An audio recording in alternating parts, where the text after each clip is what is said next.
Hello, everyone, and welcome to Geeky Geezers. I said that too early. I'm on a 10-second delay, aren't I? We'll try this one more time. Hello, everyone, and welcome to Geeky Geezers. I'm your host, Aged Boomer. This is my co-host, Papa Pacelli. Do I have to wait 10 seconds too? No, you say hi now. Hi now! Ah. It's like an Abbott and Costello sketch. Oh my goodness. Let's see who's here. Probably not too many people. You know what it is? I'm kind of in a mood today. Yeah. I was working on a research paper all weekend. That's before my other assignment. And I'm like, should I turn in an hour or do I hold on to it and look at it later? I guess I'm going to hold on to it. Only bother to hold on to it if you really think you're going to make revisions. If you're not, just hand the damn thing in and be done. Yeah, that's what I'm thinking, but we'll see. Maybe I'll see how I feel in a couple days. It's not due till next week, but I'm working on a bigger assignment in the meantime. Hello, the chat. Welcome, Rise and Talker. Yep. Welcome, Netters Network. Always nice to get a hi, sweetie, from Netter, isn't it? I love you too, Netter. Okay, let's see who else is here. Let's see who's going to trickle in. David Rise Pensek. and Talker, David Pensek, welcome. Good evening, Aged Boomer, and last call, Joy Pacelli. Hello. Yep. So here we are. Welcome to Geeky Geezers. Where is everybody? It's okay. You know, I don't know. I can't speak for everybody, but I know that, like, here today, the weather was so nice. You know, Beautiful day. People out there. there. People might be going out and like touching grass and touching grass. Some real sunshine. Imagine that. Playing frisbee, that sort of thing. Imagine, yeah. I guess people do that thing. You had a dog. They got dog those courses that are like golf courses, except with frisbees. Have you seen those? Yes. Yeah. Welcome, Mr. Matchstick. Mr. Matchstick, JPRPH1. We're not going to spend too much time on it. It's always a lie. It's always like, here's the update. It might still happen. No, we'll get to that later. Well, in fairness, though, we did kind of turn Mr. Matchstick on to Babylon 5, so we do have a responsibility to him. Good old Babylon 5. I miss Babylon 5. I miss a lot of stuff. I know they did that animated movie recently. Maybe I should check that out. But I just... Yeah, I want to check that out, too. I did watch Kandahar last night with Gerard Butler. You know, the dude from 300? You bet. Yeah. Actually really good. I actually said not bad on Deleted Scenes stream. But you know what it is? When you see nothing but junk from Hollywood, when you see something that's at least makes you think, or at least that there's some good action in it, it's like, okay, this is not bad. Here's the plot. Okay, Gerard Butler is like on covert ops in a certain country called Iran, which I thought was timely considering the news. And he sends a bug, and I guess the CIA is able to hack a what is it? A nuclear power plant over there, and managed to covertly overload it and get the whole thing to collapse in on itself, right? So Gerard Butler then gets a job going over to, I guess, Afghanistan, because I guess there's suspicion that they're trying to build a nuclear weapon, and he's going to go on the opposite side to Afghanistan and to Iran and try and stop that program. Sure. Trouble is, though, he gets exposed because a reporter did some digging on what the CIA was up to and was going to expose it, but the Iranian government intercepts her first, and so now everyone's after Gerard Butler. And it was interesting, a few weeks back we were talking about with the whole National Geographic thing about how our allies over in Afghanistan, sometimes, especially with that documentary, it's like you're exposing people leaving out to dry. Well, he ends up working with a guy that's over there covertly, who actually ended up in the United States because he had helped us out in Afghanistan, but now he had to go back over there with Gerard, and now they're both trying to survive. Everyone's after him. There's an agent from Pakistan after him. There's the Iranian government's after him. I think ISIS shows up at some point, plus the Afghanis too, you know, which is, they said is, I think they were making a point in the movie that it's chaotic now because there are all these groups now over there in Afghanistan vying for power and whatnot, except the Taliban is in charge at the moment. But I don't know. It wasn't bad. And the thing of it is, I thought it was interesting that it actually showed you the sides of the people after him, too. And it's not just black, and it wasn't so black and white, like, oh, these are the evil guys and he's the good guy. You know what I mean? Because you're wondering, should we have blown up that power plant if that's all it was? You know, I mean, or, you know, and then you see the one Iranian guy, he says he's doing it so his, you know, for his family. Otherwise, if he doesn't get the job done, something's going to happen to them. And you know, so it's not, it was good.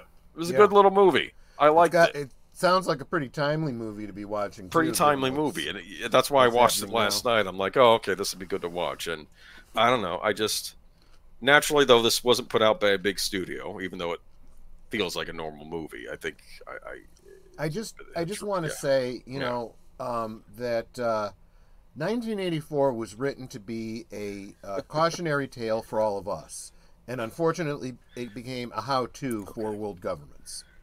I am not happy with that, and no one. Well, but this is an entertainment stream. I read We'll leave it 1984. to you to determine how entertaining it is, folks. It's funny because what was it in high school? I read 1984 for a book report in my senior year because I wanted to read the book by the guy that wrote Animal Farm. So I read 1984. So You put those two books together, and you start really thinking. favorite line in Animal Farm is, "All animals are equal, but some animals are more equal than others." So true. So very, very true. I've seen that in the last 5 years. I was so annoyed with that TNT movie because it tacked on a happy ending at the very end. Yeah, that's ridiculous. That was stupid. Defeats the whole point of the story. And you could basically cut it off if you wanted to, and just Yeah. and they used the Jim Henson puppets to make it, but I don't know. It's like they had to dumb it down for the audience, which annoys me. But here we are, Geeky Well, that's Geezers. the problem. That's how you end up where we are, because you have to dumb these things down for the audience. Yes. Here we are. So, we're going to talk about the good old days. Yeah, and I suggested this one, and it's funny because you reminded me about it back in the green room, and I was like, oh, I don't know who David Zucker is. And you're like, you dumbass, you recommended it to me. Oh, that guy. Okay, yeah. The guy that he directed several movies, was involved, but he created a certain type of comedy movie. He did. In fact, I want to say series with the starting of Police Squad, where there's like a joke every 2 seconds. Right. Like you actually have to be paying attention. And some of them are very deadpan. And you've already gone past it before it registers, and you're like, did he just say? And then you burst into laughter and you miss the next 5 jokes. Yes. But it was this concept of a parody. An off-the-wall parody, you know? I mean, it was... We've had parodies for as long as we've had humor, but there was just something very different about the kinds of stories that David Zucker worked on. Yes. Really funny stuff. Kentucky Fried Movie. Ever see it?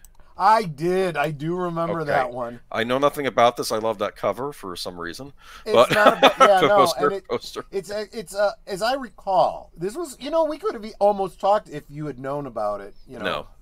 It would have been a great for our Friday talk when we were talking about cable TV. Cable and whatnot, TV, 'cause yes. it played over and over and over again on cable. This is a movie that paired up really well with like Porky's and stuff like that. It's that kind of goofy, off the wall, bawdy type of humor. There's plenty of boobies, in this movie, and it's kind of I guess I would say, if you want to know like the basic shtick of it, this is a comedy version of what that whole anthology film. So things like what was that one with the Crypt Keeper? Tales from the Crypt? Tales from the Crypt, the movie, and you got like 3 or 4 movies or... okay. It's an anthology thing, yeah. Yeah, Portmanteau, as they call it, if I'm saying that correctly. Portmanteau, yeah, exactly. Portmanteau, yeah. And what is... and there was another one that was like, the Twilight Zone movie and stuff like that, where you got a bunch of short story... Cat's Eye was another one. Those were all horror, though. Kentucky Fried Movie was a string of comical shorts, like strung together in a movie, and they were actually really, really good. But again, bawdy, probably not, the most family friendly thing, although, they were much more relaxed with the MPAA ratings back then, because we didn't have PG-13. You either got PG or R, and they gave a lot of latitude. There was some boobages that got into PG movies back then, just because they were like, oh, this isn't quite our material, But it sounds neat. I mean, I've not seen it, but here we go, Airplane.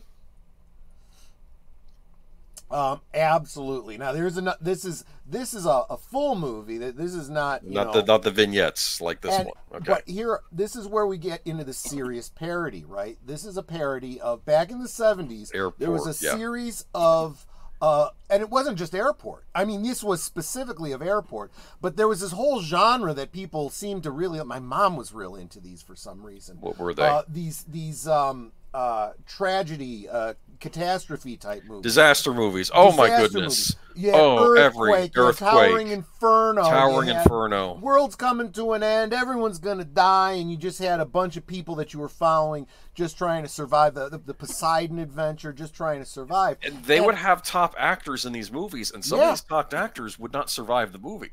Right, exactly.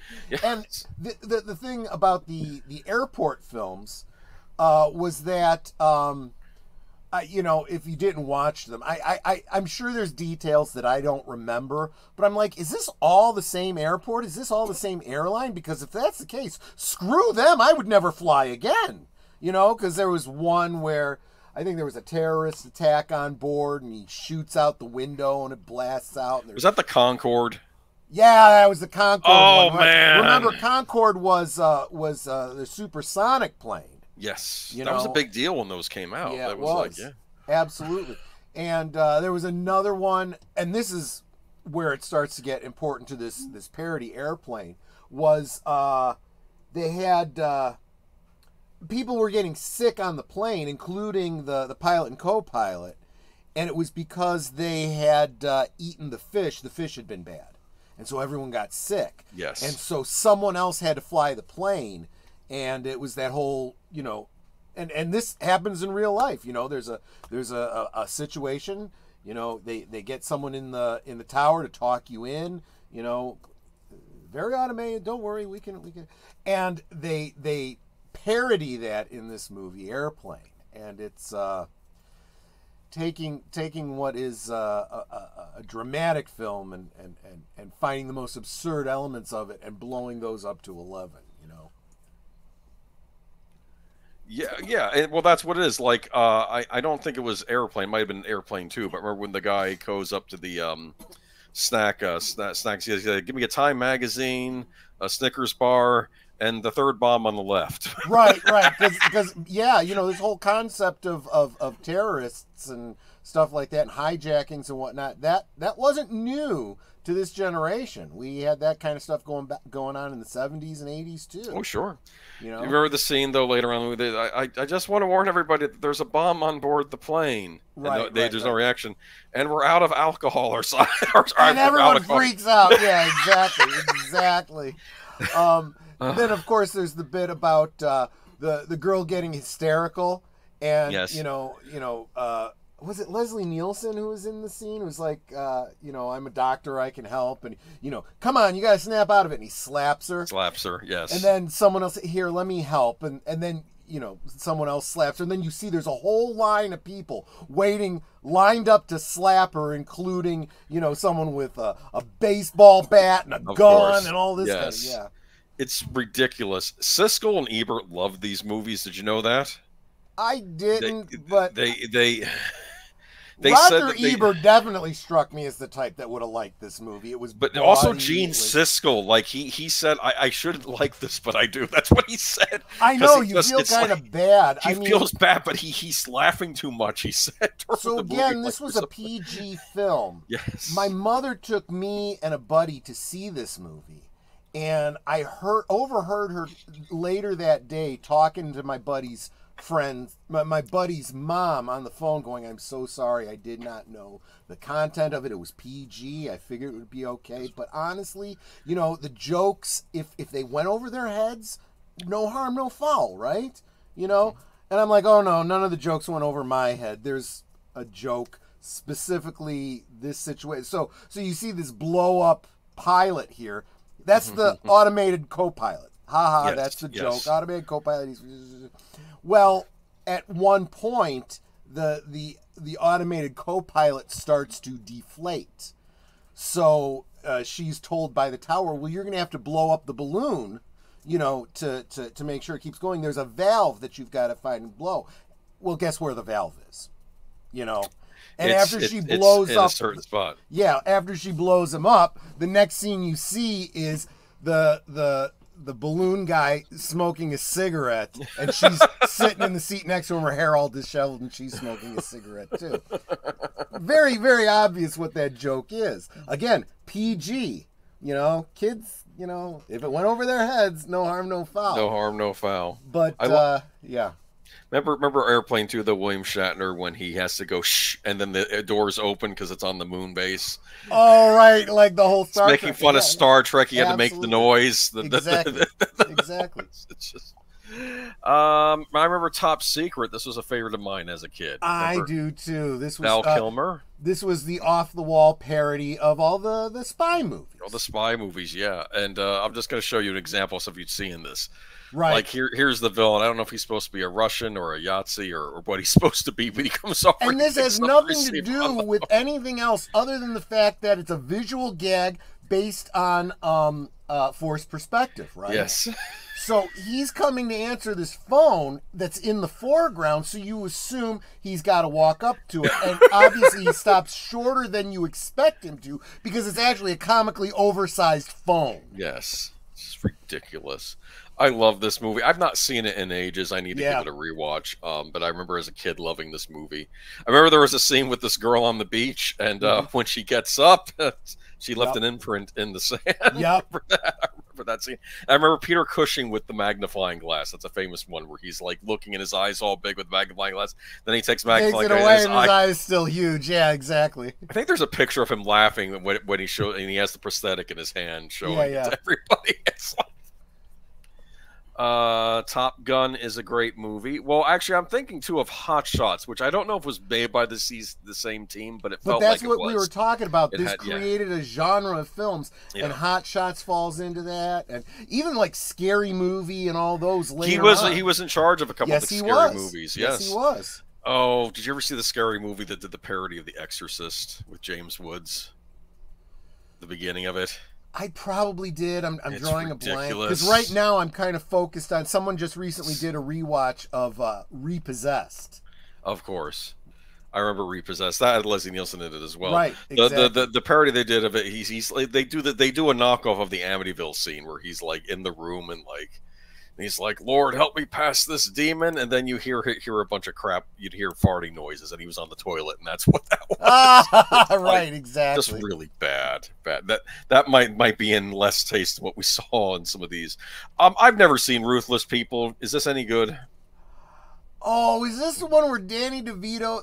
Yes, I did see this. So Danny DeVito is married to Bette Midler, right? Bette Midler, right? Yes. And Helen Slater, and I don't remember who the dude is.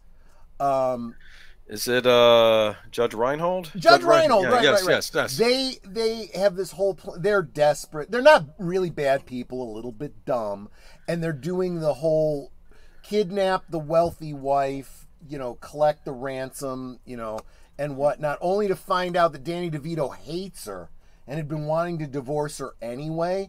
So this is actually a good thing for him. And he's like, I'm not paying you any recompense for I don't want her back. If you don't pay us, we're gonna kill her. Okay, kill her. Later on, they call him again. We're serious. We're really gonna kill her. Good. Look, what is it going to take for you people? I dare you to kill her. You know? Because it's like, hey, you know, this is like the president in what was it? What was the name of the movie? Kingsman 2. Oh, that one too, yeah. Where the president's like the evil supervillain lady who I think is based on Martha Stewart. She says, I have. You know, anyone who's smoked my drugs or whatever, they're gonna die unless you pay up the ransom. And he's like, and the president's like, no, I'm not going to do that. Let them die. This will make the war on drugs very easy. Yeah, exactly. It's like I didn't expect that to happen. Where the president just no, I'm not doing it. Yeah. Unfortunately, we find ourselves living in a world where we realize that the world leaders are actually like that. All right. Naked Gun. Here's the big one. Absolutely. We'll end with these. Yes, Naked Gun. Big fan. Saw this in the theater when it came out. Yeah. This is another one, and look, it even says from the makers of Airplane, and it really was. It had these. Well, this was. Am I correct? These were the ones that were the spin-off from the TV series, right? Police Yes. Squad or Police Squad, right? Yes, from the makers of Police Squad. Yes. So what happened was after the success of Airplane, they turned around and they put Leslie Nielsen, who was a supporting character in Airplane. Yeah, in he's Airplane. one of the pilots, I think. Yeah. Or no, one of the. No, he was a doctor. He was a doctor. He was a doctor on the right, Okay, right, that's right. right. I'm thinking of somebody else. Leslie Nielsen, and this was not what Leslie Nielsen. Leslie Nielsen used to be a dramatic actor. He was a leading man. He was, in yeah, movies. he was the leading. He was the hero in Forbidden Planet. Yep. You know, so he was like the Harrison Ford of his day. You know, It was interesting how he transferred over into comedy so easily, though. and he specifically said, "Look, I want to do something different. This could be fun." And man, he just and he's been in so many. It actually completely changed how people perceived him, and he kind of became typecasted as the goofy, you know, comical lead. You know, he was in Dracula Dead and Loving It, and I don't remember what else he was. He was in a bunch of other parody type things, but in this one, he plays Frank Drebin, right? That's the character's name? Yes, Detective Frank Drebin. And it's very much like all of the old police procedurals, you know, kind of like yeah, kind of like, you just threw I'm me sorry. I had to throw that out there. What's it, Dragnet and stuff like that, right? That's kind of what this was. And it was a weekly thing, you know, on TV, and they spun it up and they made a movie, the Naked Gun. And there's no, I don't remember there being any nudity in this film, but there was definitely some adult humor. Yeah, I would have liked to have seen someone. Well, never mind. Yeah. Well, there's this great scene where Lisa Marie Presley, right? Or Elvis's. No, Priscilla Presley. Priscilla Presley, not Lisa Marie. Priscilla Presley is in a library, in the library of their mansion, and she's up on a step stool getting a book, and Frank Drebin's there to talk to her, and he's looking up at her, and of course she's wearing a dress, and he looks and he goes, "Hey, nice beaver." And she goes, "Oh, thank you very much." And she hands down this taxidermied of course, beaver, and she's like, "Yeah, my husband shot it and had it stuffed or whatever." And of course, that's funny. Yeah, exactly. It's funny because oh man, yeah, no, it shows me that she should have been in more movies actually. She was actually great. As far as comedy goes, absolutely, no doubt about it. She did have a Deborah Paget look about her. That's why, Elvis had a type, I guess. Yes, that's very true. But yeah, there's a scene. Ricardo Montalban was the villain. Remember? Yes, he was, and he was brilliant too. Excellent. Well, he's a great actor, just period. And he just plays it straight. Yes, but he understood the humor that he was involved in. It's not like, you know, nobody pulled a fast one on him. He was like, "Oh, this will be good." Yeah. Then we get the Naked Gun 2.5, which was the follow-up. Right. I'm trying to. Sorry. I don't even remember what was going on in this scene. It's just bizarre. I think they were looking at something, and wasn't that nice or something? Maybe there was a marriage proposal somewhere. Oh, they were like that. I don't remember what happened in that scene. I need to rewatch all three of these. But I did like them, and of course, this is a parody off the rather famous Demi Moore Vanity Fair cover. I don't remember what magazine it was, but Demi might have Moore, been Vanity Fair. When she was pregnant. I want to say with Rumor at the time, and they did the. That's got to be weird if you're an adult now and your mom posed pregnant with you on a magazine cover that the whole country saw. I would imagine not really, because when you consider.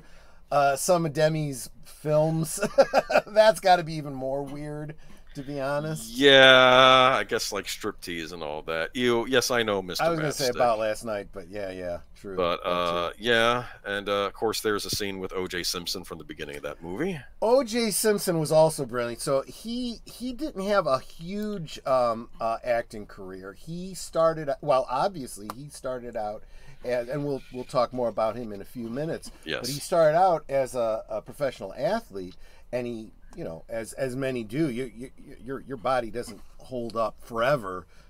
In professional sports, so he transitioned into kind of minor roles in TV and whatnot, and he got the role. He was in Towering Inferno. He was in Towering Inferno. Mm-hmm. That's true. Yes. That was his first. And Capricorn 1. I remember that. Yeah. Oh, I'd forgotten about Capricorn 1. I haven't seen that one in years. But he. And like I said, he did a bunch of TV roles, and then of course he got the role in as a regular in Police Squad, which of course translates to guest appearance, or not guest appearance, but supporting role in playing the same character in the Naked Gun movies. Just really, really funny. Yeah, no, I mean, especially that beginning scene in the original Naked Gun. But I actually did want to go back to the first Naked Gun real quick before we get into the In Memoriam. Do you remember the beginning of this movie where it's all the world leaders? All the evil world leaders. There's Gorbachev, there's Yasser Arafat, there was the Ayatollah Khomeini, all the enemies of the United States in one room. Yeah, and they're all talking. Gaddafi was in there. And it's like, I think some African warlord was in there. I think from the time they were all in there, and they were always like, and Gaddafi's like, "That's not enough for Libya. I say, wipe out Washington, then New York." Remember? He's like, yeah, exactly. You feel like it was kind of a prophetic film? I think so, but it was funny when he tackles and Gorbachev's like, in some polls, I'm more popular than their president. He's laughing, Yeah, exactly. Like they think I'm a nice guy. And then I think he jumps on Gorbachev in one scene and he rubs the birthmark off and he does, I knew it. Yeah, exactly. Oh well, yeah. So okay, we're gonna get into the big story. Yep. Unless you have anything left to say about these movies. No, good transition here. All right. So, yeah, O.J. Simpson dies of cancer at age 76, his family says. Now, I think this was brought to our attention by if he doesn't mind me calling it, Mr. Matchstick. And I think for a lot of you youngins, you weren't around. I was told by a lot of people, Mr. Matchstick. Right. Big Al's always on top of this stuff. So if no one else tells me about someone passing, Big Al will. Netter sent it to me. And of course, Twitter was just blown up with this. This, we'll get into a bit of his career. I'm going to tell you, when this trial went on, this was an unpleasant time. I was a senior in high school when this all happened. When it started, and then it continued on to my freshman year of college. Yeah. I remember being in study class, and it's like the teacher wanted to put on the trial. Right. Who should play Nordberg now? I don't know. But Liam Neeson's going to be apparently Frank Drebin in the new movies. We're going to get to that later on in the stream. But yeah, and I think what some of the youngins don't understand, the word around, this was a very charged time. Yeah. I remember two big events in the mid-90s that everybody was very passionate about and got very angry. It was this trial, and it was also the Princess Di death. That was another one that set people in a tizzy. People had very strong opinions on this, and I think what you were saying though is you saw a lot of stuff online, and you were thinking we need to be civil, be above, don't dance on graves right now, even if you did not like this guy. Said, and for those of you that this might be a little bit before your time, this was a big trial. I mean, in recent years, the big trial you're probably thinking of is the civil case. Amber Heard and Johnny Depp, right? That everyone followed, people that actually cared enough about the circumstance, paid attention to the actual details, watched the footage because it was public. But there were all kinds of people online who took sides, so certain that their side was right and the other side was wrong. It's like, did you actually bother to pay attention to the trial itself to see the details? Well, like I'm always saying, everything old is new again, and nothing under heaven is is new. It was the same thing with the OJ trial. Oh yeah, it was very public. You could watch the footage in real time every day. And again, people had already decided before the trial was over, he's absolutely, absolutely guilty. Or no, he's absolutely not guilty. This is a racial thing, blah, blah, blah, this, that, da, da, da, da, da. And it's like, look, it was as true then as it is now as it was at the founding of our country. A person is innocent until proven guilty. If you don't prove him guilty, he walks. He's a free man. And you can't be tried for the same crime twice. So now that he's died and people are going, good, he can burn in hell and da-da-da-da, it's like, based on what? In what way is he a more evil person than you are? You know, you have no proof that he actually did anything. Well, look at the picture, though, that this article uses, though. Confession. Yeah, well, there was no deathbed concession. But you never know. There'll be a book coming out. No, well, that's the other problem I always have with people putting words in people's mouths after they're already dead. He said this. Oh, by the way, did you know Abraham Lincoln was gay? It's like, what?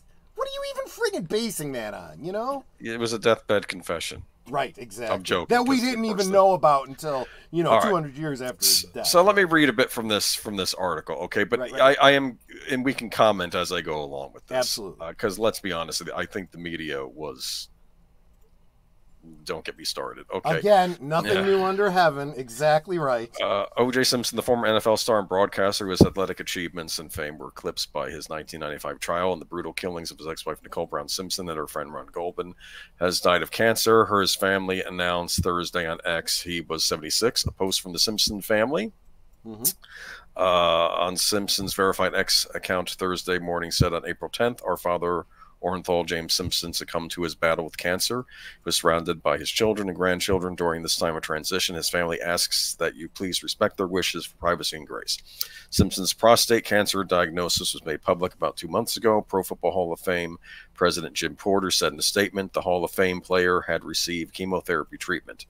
While Simpson was a highly decorated athlete, winning the 1968 Heisman Trophy as a senior running back at the University of Southern California before playing for the NFL's Buffalo Bills and later the San Francisco 49ers, he became perhaps one of the most controversial figures of the late 20th century after he was charged with the murders of his former wife and her friend.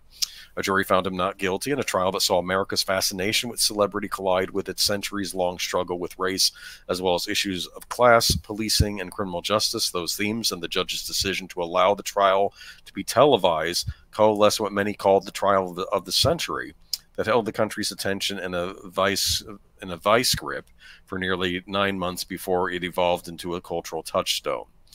I remember when that. Do you think he should have allowed the cameras in there? Well, he wouldn't have had a choice in the matter. Okay. If it's really up to the judge, and even then, not always. If it's a civil case, wait a minute, is it the civil case? Civil cases are always open to the public. Right.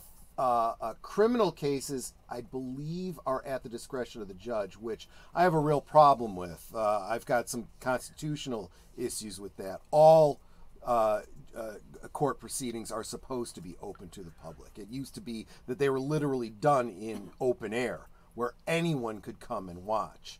And when we start giving these bureaucrats the ability to hide things behind walls, there's always a problem. Right.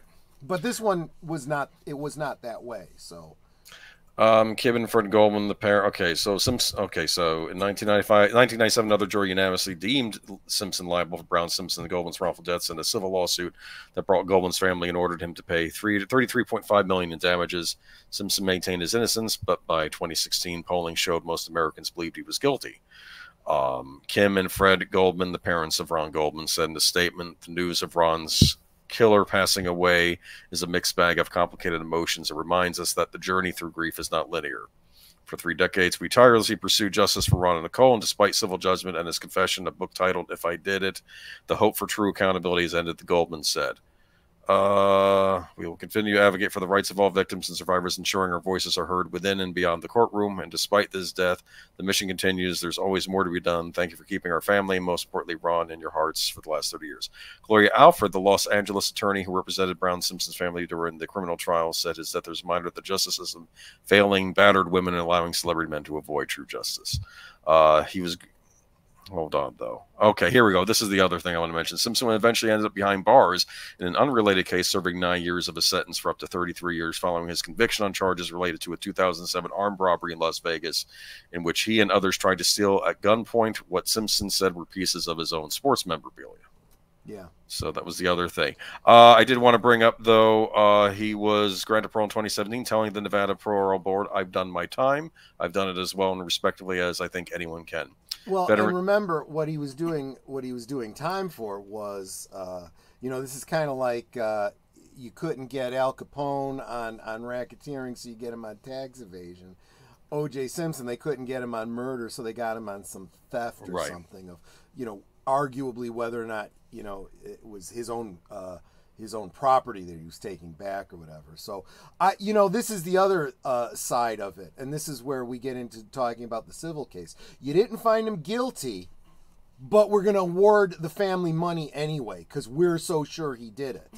That is a gross... And we're seeing it again today with people that you can't find guilty of a crime, but we're going to bring them up on civil charges and bankrupt them regardless of whether they're guilty or not, because we believe they're guilty. You're talking about certain candidates. I'm talking about, certain candidates and once and future presidents here. Okay. And if you need to really think about this. I'm so sure he did it. He deserves to pay the families. Okay, you just remember that whenever you're accused of something. As something is minor that you might lose a job over, or you might lose your freedom and be imprisoned for, or you might lose your house over because someone accuses you of something and they know you did it. Just remember, there's a reason that we have innocent until proven guilty. And I agree with deleted scenes that the investigation was a botch job. Yeah. But there's also some details that if you really look into it, issues of where he was and what he could prove of where he was and distances and times, it starts to look like he could almost prove his innocence. But everyone is so sure he's guilty. Curtis Selby, makes an excellent point too. And this is all I'm saying. I think this is how a lot of people feel. What you really, really honestly believe, you got to ask yourself, why do you believe it? Why do you be objective? Why do you really believe what you believe? I do think that this was a horrific murder regardless. Absolutely. And, there's no one saying that's not the case. And even I am saying it's possible that he did do it. It's not outside the realm of possibility, but you can't change what we do know. What we do know is they failed to find him guilty. What it's said in usually juries, it's beyond a reasonable doubt. Mm-hmm. Yes. But I did want to make a point that veteran sportscaster Bob Costas, who became friends with Simpson after they worked together broadcasting on NBC, said Simpson was not only a Hall of Fame quality player, but embodied a quality that's difficult to define. Statistics alone don't capture it. He was just admired but beloved, Costas told CNN. He was, if not the first, he was the first to do it in a big way, an African-American who broke through. And let's see. In 2014, even before ESPN's landmark documentary O.J. Made in America Masterfully re-examined the case through the lens of Simpson's race, a CNN ORC poll found 53% of black people surveyed said the murder charges against Simpsons were either definitely true or probably true. Simpson continued officially to maintain his innocence, but he at times appeared to toy with the public's perception of the case.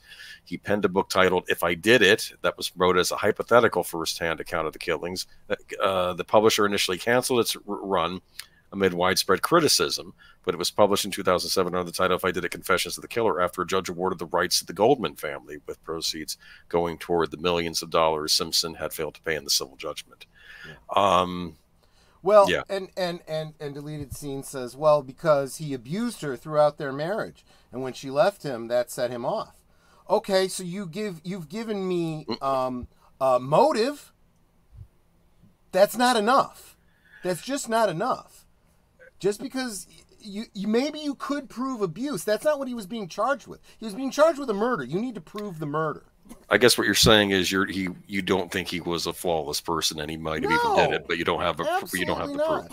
At any rate, this is what I'm always saying about, regardless of what your religious convictions are, Scripture says, "Judge not, lest ye be judged." That is not. At least I don't believe that's if you judge people, God's going to judge you. No, this is a rule for life.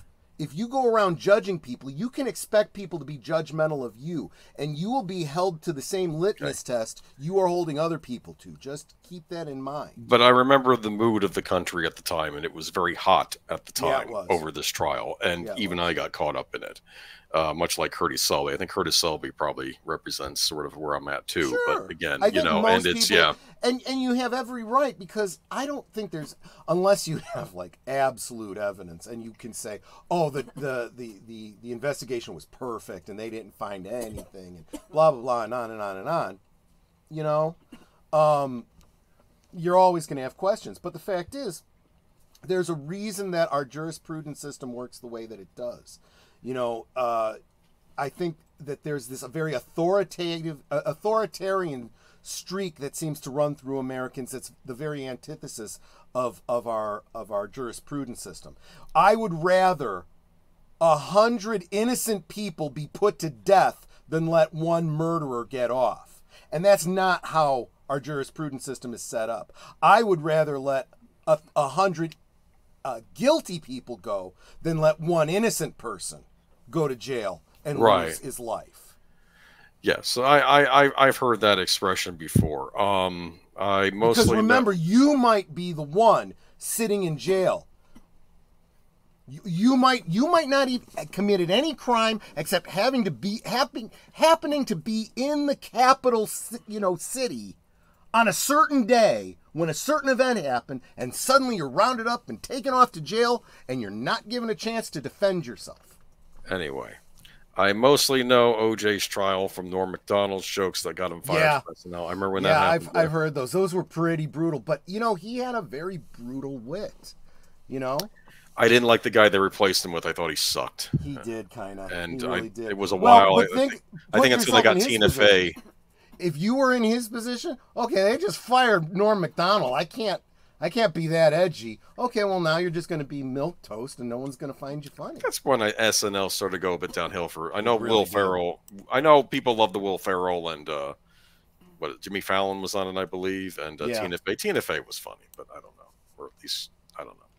Anyway, point is, it's over. It looks like he met that doesn't sound like a good way to go. Prostate cancer. Cancer's on the rise, people, and I'm not gonna claim to know why. But, I'm hoping we can all put this behind us. I know everyone's very passionate about this, but it's over and done, and he's probably meeting another judge, and we'll let that judge be the decider on what happened here. It's a judge that we're all going to have to face. Keep that in mind, too, folks. Live action R-rated Teenage Mutant Ninja Turtles move in the works from producer Walter Hamada. Walter Hamada. That's a mixed bag right there. Let's unpack it. Are we excited for this? You have on the headline here, sequels, remakes, reboots, and stupid franchise film ideas. Please make it stop. Yes, exactly. Honestly, I don't have a dog in this hunt. I was never a huge Teenage Mutant Ninja Turtles fan. I know that the tone of every live action that we've ever gotten of the Teenage Mutant Ninja Turtles is very dissimilar to the original comics. My understanding is that the R-rated nature of this is going to kind of harken back to those comics from what I understand.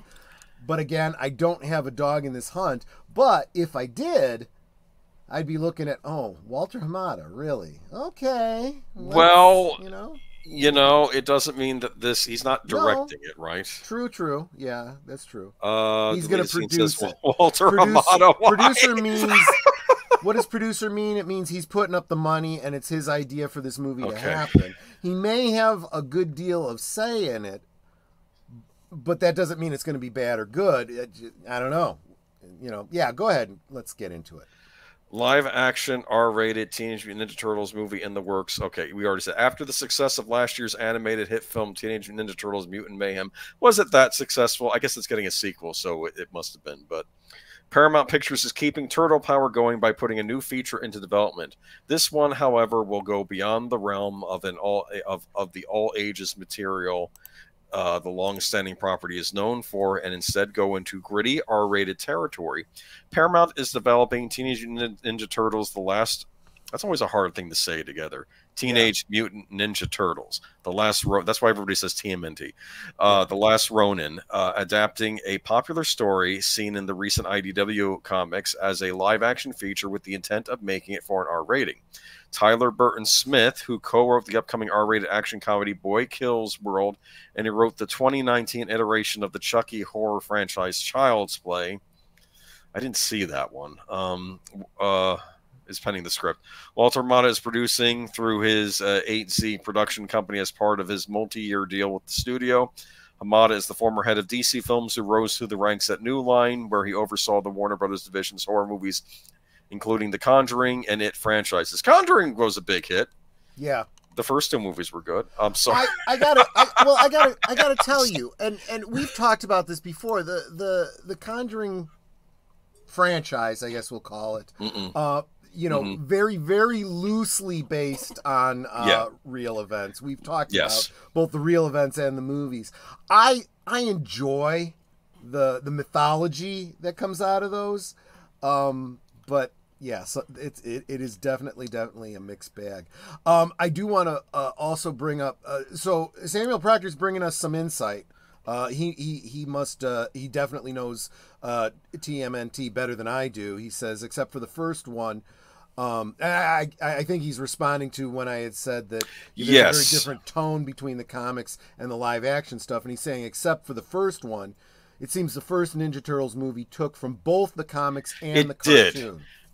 They think that got saved last minute because I heard that someone went in and did some major script editing on this. It says, what are you doing? Just adapt what's in the comic here. So they had to make it kid friendly, but I think a lot of the stuff like Leo getting attacked by all the foot soldiers and to beat him within an inch of his life and them having to go out to the country to regroup, I think that's from the comics. Correct me if I'm wrong, as Samuel Proctor. And honestly, I wasn't a fan. I wasn't the target demographic. But as the normie in the group, I would say, well, okay, I would see why they would want to do that. You basically have two different Teenage Mutant Ninja Turtles fans and franchises, right? The comics, which are hardcore adults. Type, not hardcore, but you know what I mean. More violence for violence and themes, and you have the cartoon, which is very, very popular, that is selling toys that you really need to still attract that audience. Well, let's kind of blend the two together, and a live action is going to be a little bit more adult than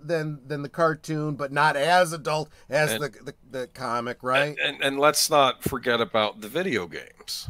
Which Chris P and I will someday talk about on this channel when I get through this. And which, kind of leads into the comment that Mr. Mastix is bringing in. I know they are making a video game, and the movie on top of that is just too much.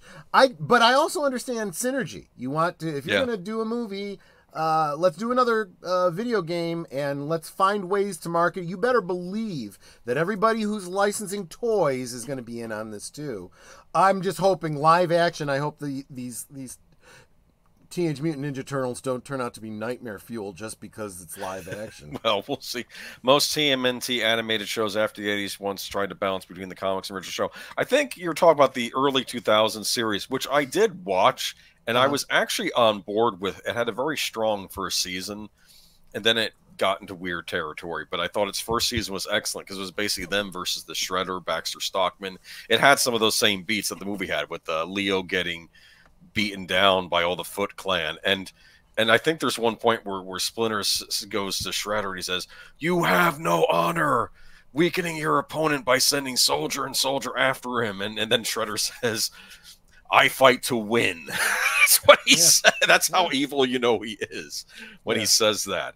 I'm a big fan of the Shredder. He's he's my opinion the greatest comic book supervillain. He'll beat anything in DC and Marvel. It's just my opinion. I think he's the best supervillain. And big fan of the video games back in the day, which would actually pull from both the movies and the cartoons, which was odd. So you would have things from the movies in the game, but then you'd have stuff from the animated series in the game too. So it was weird. It was like a combo thing. Again, you're always trying to maximize your audience, and you know, I get that. You're trying to curate the whole fan base as much as possible. Imagine that, trying to pull in as much of the fan base as possible instead of you know, making something that you like and saying, and if you don't like it, we don't care. We don't need the old fans. I'm on board with this. I need to read this graphic novel, which you can buy in a full volume now, all the issues in a single volume. It's in my library system. I was about to read it, but then chaos happened at the home, you know, so then I started school. But maybe that'll be my gift to myself when I'm done with the semester. I will check out Last Ronin. Please do not tell me who the turtle is. If you've read it in the chat, you'll upset me. Okay, because apparently I'm not going to do so much spoiler, but you're not supposed to know who the Last Ronin is. It's like a big reveal, and I have my theory as to who makes logical sense for it to be, but I could end up being wrong, so I don't want to be spoiled on that. And it's like I think it takes place in this dystopia too, like this dystopia future. I really want to read it, and frankly, this could be a great movie. This could be a hard R-rated movie. Well, I was about to say get Robert Rodriguez to make it, but now I'm worried here's my concern. Okay, if it does really well, which let's face it, hope it does. I really do. This isn't something that can kick off another franchise. I don't see them doing standalone movie. Yeah. What it should do, however, is demonstrate to Hollywood, hey, we could do one-off movies of these different franchises, and they don't always have to be cartoons and, you know, child-related. They could be R-rated, you know, types of outings. That's what the DC made-for-video animated movies are doing. They were going to just take one story, like the Death and Return of Superman. They were going to do, or Justice League: New Frontier, and just do these standalone movies based on different eras of the comics. And they could do that with some of these superhero movies. Just make these standalone features, right? And maybe this could be the start of that. I mean, let's be honest. There's more than just DC and Marvel out there. Exactly. If they want to start adapting, Image has a ton of stuff. Netter's trying to start a grassroots campaign to get a Badger movie made. I don't know how much draw there will be on that. Do I know what Badger is? Badger is an independent comic that's very similar in a lot of ways to Deadpool. Okay. But the guy has no superpowers, and he's freaking insane, multiple personality, and it's just freaking hysterical. It's hysterical. Really? Yeah. Well, I will have to look for that. Maybe my library system has it.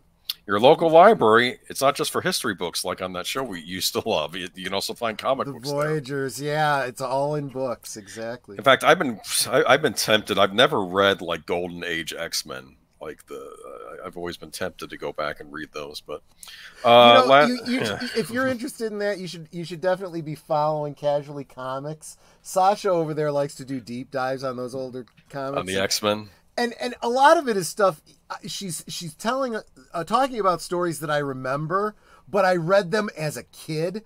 Now going through them again as an adult, you realize there was more there than little children really caught.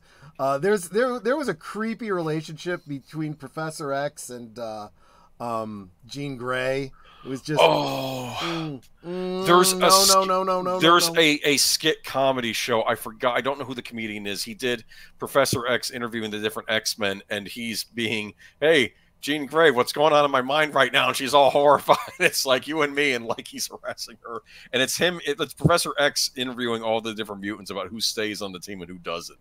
And of course, Jean Grey's going to stay on the team. What makes that funny for the fans is realizing That's not very far off from the actual Oh my comics. goodness. And we're They talking like back in the 60s, you they know? they, they did that, and they did Street Fighter interviews, the Street Fighter characters. It's like they're two series with the same actor, and it's them interviewing. One is interviewing the X-Men, the other's interviewing the Street Fighter characters. It's funny. You can find them on YouTube. I'll have to hunt for them for you. Take care, Horizon Talker. Thanks for hanging out with us. Hope you catch Yes. the VOD later. Catch you later, Horizon Talker. Be sure to subscribe to him as well. He's got a blog Absolutely. up that he does for writing. Great writer. Co-creator Kevin Eastman, Tom Motz wrote the comic book based on an older story by Eastman, and co-creator Peter Laird, artist. So this was something they probably wrote a long time ago that they finally brought to fruition. IDW, the publisher, holds the license for Ninja Turtles comics, puts out the books between 2020 and 2022. The comic were an unexpected massive hit. Yeah, this was a huge hit in modern comics. You know, whenever they talk about how sales are down and no one's buying the American, this one was a big hit. They just took forever to bring each volume out. Now you can buy them all together. The comic book company recently released a sequel, Last Ronin 2. I guess it's not a one and done. Re-Evolution, with the debut issue touted as being one of the biggest comics of the year, with more than 140,000 comics copies ordered. Wow, it's almost like if you give the fans what they want, they'll buy it. It's so weird. Exactly right. Exactly right. Uh, Real quick, Samuel Proctor, Mr. Mashik, those of you that really know, especially the merchandise for Teenage Mutant Ninja Turtles, didn't they have a role-playing game? I don't remember. I want to say they did, because it would shock me if they didn't. Right.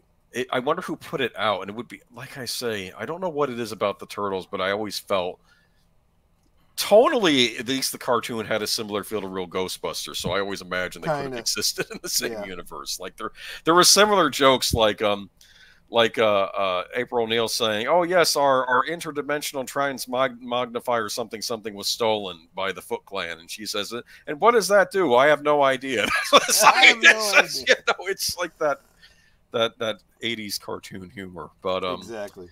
And then they bring up, over the years, more animated series came out, and audience twirling nunchucks, while Paramount, which landed the rights to the property at Viacom 2009, put out 2 live-action movies produced by Michael Bay that starred Megan Fox and Will Arnett in the mid-2010s. Those movies get a lot of hate. I don't hate them myself, but those movies do get a lot of hate from fans. I don't know. I thought the follow-up is the closest you're going to get to a live-action version of the cartoon, because you had Krang, you had Bebop and Rocksteady in it. Yeah. And I did like the first one, when you get to see Raph go on a rage attack against the Foot Clan, because basically his brothers have been kidnapped, and I think they're trying to suck their blood out so they can get the mutagen to create a toxic gas to spread over New York City. So basically Raph is just has permission or whatever just to go to town. And Raph's my favorite turtle. But anyway. He's the one that that wielded the sai, right? Yeah, he had the sai. I remember the original movie, how he loses one of his sais, and he's sitting in front of Master Splinter, and he goes, I lost the sai, and then Master Splinter says, "Then it is gone." He says, "I can get it back. I can get it back." He says, "No," and yes, and it's like Master Splinter. He knew that I guess Raph had the rage issues, right, and he's trying to talk to him. It was interesting how they all have different personalities. And I don't know. I don't know. It was part of my childhood. I didn't get into them till later. I wasn't an early adopter, but when I did, I said, "Yeah, these are good. This is good stuff." But so I hope this movie's good. What is your feeling about this movie? I'm keeping my fingers crossed. If they get the right director, it just depends. If they get the right director, this is your chance to do something that could put your name. Either you get an experienced director like a Robert Rodriguez, I think could be good for something like this. Someone who, or maybe one of the John Wick guys, put him in charge of this. I think it could be something special. You could make this a good cult movie. This could end up becoming a cult classic if you have the right director in charge, and you just, I mean, an R-rated Turtles movie, there have to be directors wanting to do this. Just don't give it to J.J. Abrams, and we'll be fine. God. Oh, speaking of which. Or anyone tied to Bad Robot. You like the picture I used? Do you remember what this was from? This was from the scene in Star Trek Into Darkness where Spock is screaming, "Khan!" Yeah. Completely ignoring what these characters are all about. So, screw J.J. Abrams. I was annoyed. I thought that this was stupid. I thought, for starters, it cheapens what happens in Star Trek 2. Yep. And I don't know what they're trying to say. They wanted to put Kirk in the same position. Kirk was put in a different position in Star Trek 3. And his sacrifice is a different sacrifice, but it's no less courageous than what Spock did in Part 2. So I wanted to bring that up. I think everybody ignores Star Trek 3 because they say it's an odd number movie, so it has to be bad. No, Star Trek 3 has some merit. Yeah. Especially with that stealing the Enterprise, and I love the part in 3. I'm getting off a tangent here. I don't care. I love the part in 3. Star Trek 3 was great for the Klingon language and a lot of wonderful, Klingon lore, so. wonderful adversary in Krug, played by Christopher Lloyd. I love the part when he's on the ship and he hears the captain of the Excelsior says, "You do this, you'll never sit in a captain's chair again." You see Shatner's face. You know he knows that this is that he's done. He'll probably end up in prison. It's over, but he does it anyway because it's the right thing to do, and then he does it, which I thought was interesting. And it's I actually love when they the Klingons beam over to the Enterprise and another double cross. 3, 2, get out of there, because Krug realizes it's a countdown. Do you remember Krug says, he says, no tricks, because I wonder if in the Klingon culture doing something like that is considered very dishonorable. It is. It absolutely. And so according to him, that was probably, and he even said no tricks. Right. And he brings that up. And of course, we know even the prior, if you saw Wrath of Khan, Kirk will do tricks. As Dr. McCoy says, he'll turn certain death into a fighting chance to live. There's the element, and it's played as a joke, but it's very different when you look at it from the Klingon perspective. Yes. The character of Maltz, played by John Larroquette. Yeah, I remember that. Yeah. He holds himself responsible for screwing up, basically. Yes. He's basically the one who mistakes Kirk speaking in Klingon for an actual command to beam him up, and by doing so, of course, he's taken prisoner. And that's another thing. Just like the Bushido Code, you are never to be taken prisoner. He says, "I don't deserve to live." That's I don't deserve to live, and that is a very Klingon response. So among Klingons, if you have warring Klingon houses, it is considered an honorable thing to then not take a prisoner but kill your enemy. So that his family can say he died in battle, right? Yeah. But Kirk, of course, okay, I'll kill you later. And then, of course, never does, takes him as a prisoner. So Maltz, from a Klingon perspective, is absolutely, and now you've got me off on this tangent too. Yes. Maltz is absolutely dishonored by this. We see nothing else of Maltz ever again in canon. But just to share, in the Fanon, right, the canon of the fans, Maltz was taken back to the Federation and was very much like a prisoner of war. He couldn't go back to the to the Empire, so he stayed among the Federation, and most of what we learned about Klingon culture and the Klingon language comes from Maltz sharing this information with the Federation. So the Klingon Language Institute, the real world Klingon Language Institute, has an award that you can receive every year if you're a Klingon speaker. If there's certain competitions in language learning that you can take. You can become inducted into the Friends of Maltz. And the inductees are allowed to request of Dr. Okrand, who created the language, one word that doesn't exist in Klingon that you feel needs to be added to the lexicon. And some of the words that have come up will make you laugh. But so that's why every year we get new words. Because these Friends of Maltz are given the opportunity to request new words. And of course, every time there's a new movie or whatever that requires new Klingon words because they need to translate some phrase, that they go to Dr. Okrand, and he's got to come up with those words. And it's the Klingon Language Institute that keeps an ongoing, directory and dictionary. And I don't know why the licensees are way behind on publishing those, but that's okay. Those of us in the Klingon Language Institute have up-to-date glossaries. I remember when the Vulcan Language Dictionary came out back in the 80s, I think, right? Dr. Okrend was involved in that too, but it did not catch on with the fans the way the Klingon did. Yeah. Well, the Klingons are the greatest adversaries of the Federation. I mean, I know people like the Borg, which are a great adversary, and Cardassians. Yeah. But I do like the Klingons the best. That's why I thought the one good thing about them doing a reboot was we would get Klingons as adversaries again. But of course, now they don't want to do that. I don't know. Okay. Paramount Pictures. I mean, like I said, I watched a movie last night called Kandahar, where we have potential adversaries of us in the movie, but they're still showing them as human beings as well, which I thought was interesting. You can do that even with your Klingon adversaries, and that's what I think Star Trek 3 does do. Yes, that's what makes the Klingons so interesting, because they're not just evil for evil's sake, right? You realize that there's a culture there. There's a culture that looks very similar to cultures that have existed in human history that you can relate to, and you're like, okay, this is an example that you need to look at when you're talking about Star Trek. You have this whole prime directive. You're not going to, and they always talk about not judging other cultures by our own cultural norms, but that's kind of what they do with the Klingons, and it's not until like the Next Generation where you start to see, cultural exchange, going to serve aboard a Klingon ship, Klingon coming to serve aboard a Federation ship. Now we're starting to understand. Now we're starting to. That was great in that episode when Riker gets challenged by one of the Klingon crew members.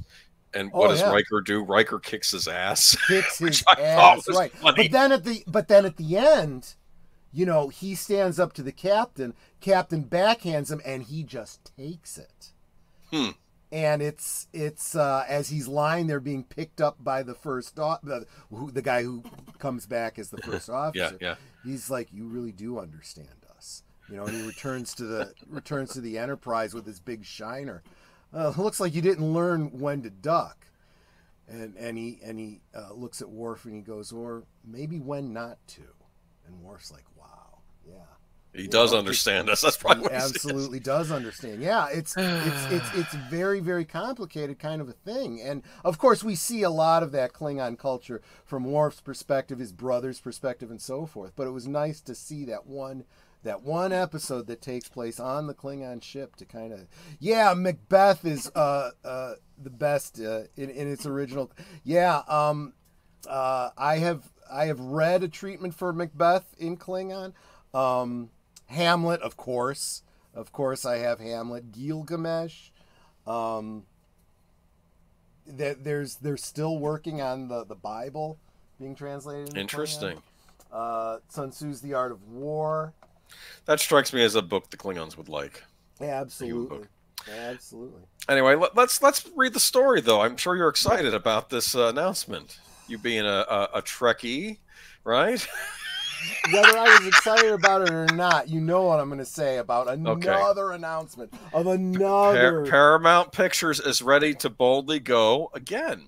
After rumors circulating earlier this year, Paramount officially announced a new Star Trek prequel film on Thursday, this time taking place decades before the original 2009 Star Trek feature. Andor director Toby Haynes will direct from a script by Seth Grahame-Smith, who is also writing another hotly touted CinemaCon title, the third Now You See Me film. J.J. Abrams is returning to produce. Have you ever seen the Now You See Me films? I have not, no. It's about magicians. Okay, anyway. I've heard of it, yeah. Yes. But then again, we've heard about a new Star Trek movie before. Have we now? Let's read about all these. I'm sorry, this might be more interesting. During the run-up to Star Trek Beyond in 2016, it was revealed that a fourth film would reunite Chris Pine's Captain Kirk with his deceased father, played once again by Chris Hemsworth.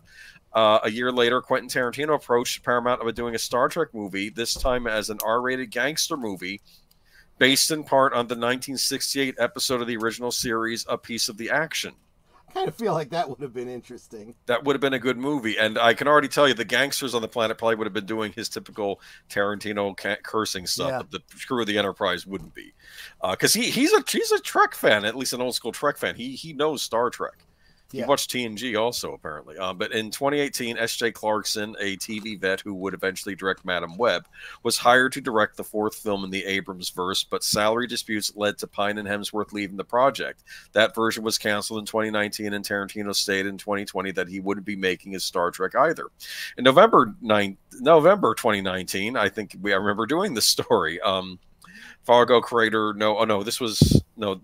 oh, wait, I wasn't on here on 2019. It was 2020.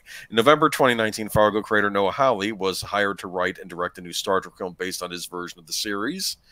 A year later, this movie was canceled by new Paramount president Emma Watts. In 2020, Star Trek Discovery writer Kalinda Vasquez was hired to write a version based on her original pitch, but a separate script was being developed by Lindsay Beer and Geneva Robertson Dworet. The studio even set a summer 2020 release date for a new Trek. Which Trek was the question? That didn't come out because 2023 has come and gone. Yep. In 2021, that release date was pushed to Christmas 2023 under the direction of WandaVision director Matt Shankman. Josh Friedman and Cameron Squires were brought on to retool the script. In early 2022, it was announced that the stars of the 3 previous Star Trek installments in the Abrams verse would all be returning, although it was later reported the actors had not entered negotiations to return. So basically, this article is just saying that was all bullshit. That's a brilliant way of saying, yeah, they had no clue. They had no idea. They actually said that was a stupid thing to announce without talking to the actors first, because then that leaves the actors in a better place to negotiate salary. Exactly. In 2022, Shankman left Star Trek to join Marvel Studios' The Fantastic Four, so he's directing the Fantastic Four movie. But just last month, Steve Yoki was hired to write a 4th Star Trek movie. Now we are finally getting word of another film in development with another writer-director team, but it's not the first time that a Star Trek prequel script has been floated, as Eric Jendrickson, co-writer of Mission Impossible Dead Reckoning, had submitted a script for Star Trek The Beginning before JJ had taken over and pitched his 2009 version. It depicted the Earth-Romulan War. So this was even before the Abrams version. That movie might have ended up being good. I don't know. Well, here's the perspective from the point of view of the fans, right? We were left with Enterprise kind of unresolved, right? The whole idea of Enterprise was that prequel that was supposed to lead up to the Romulan War. They were actually laying the groundwork for the Romulan War on the show, and establishing that the Romulan conflict is what caused the otherwise disparate future members of the Federation to come together. You know, there was a lot of animosity established in Enterprise between the Andorians and the Vulcans. And the Vulcans. The Tellarites didn't really get along well with anybody, you know, and there was a lot of infighting going on. And when you suddenly find out and realize that the Romulans are kind of manipulating things in the background, you know, like getting people, spies to infiltrate the Vulcan High Council, and you know, because they look like Vulcans. Exactly, but they don't even know this at that point. Even the Vulcans don't know that at this point. Now, I know Romulans do, but the Vulcans do. I know Star Trek has played fast and loose with this, but at least according to the original series, they were a group of Vulcans that separated out and formed their own civilization. Yep. So they're the same species. That is very well, but keep in mind, see, this is interesting. This was Star Trek, especially as you start getting into the next gen, you start to see that there's some visual differences between them. They didn't do that in the original series. You know, makeup was, you know, Klingons didn't even look very different, you know. But as they started being able to do different things, you start to realize, well, if you have offshoots of a race living for many generations on another planet, they'll change. Evolution does continue, and things do change.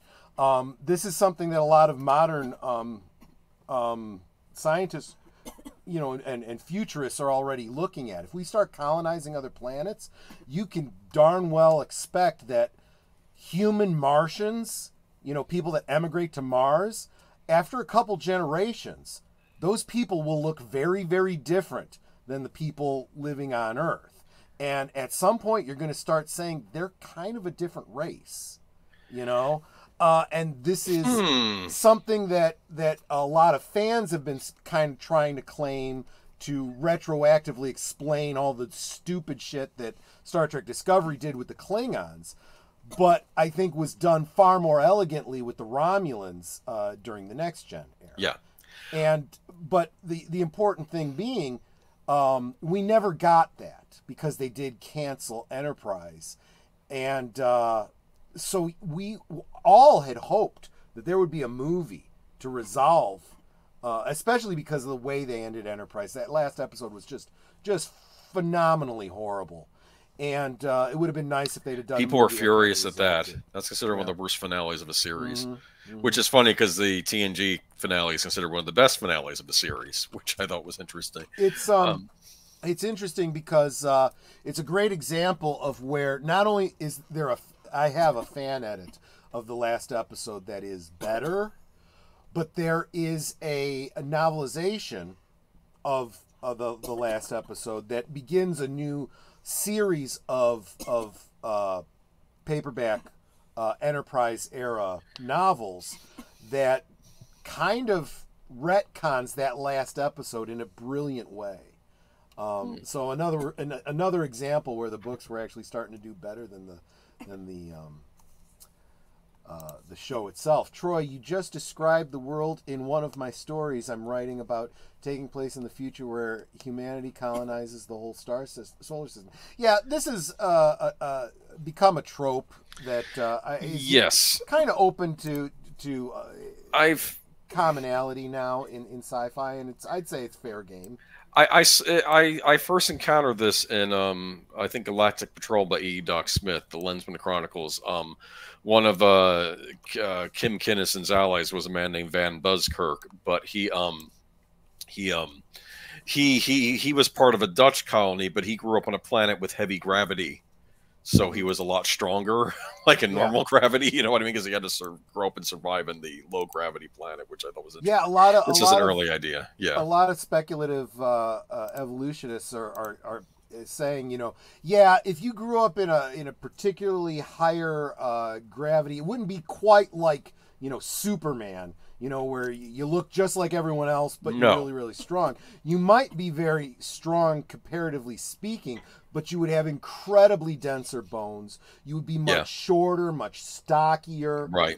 You would not look like, an average human. And if you were to then go, like Superman from Krypton to Earth, you wouldn't just suddenly have great superpowers. Yes, you would be stronger, at least for a while, but your bone density would suffer drastically, and you would begin to have problems with brittle bones, and you would eventually end up in a wheelchair.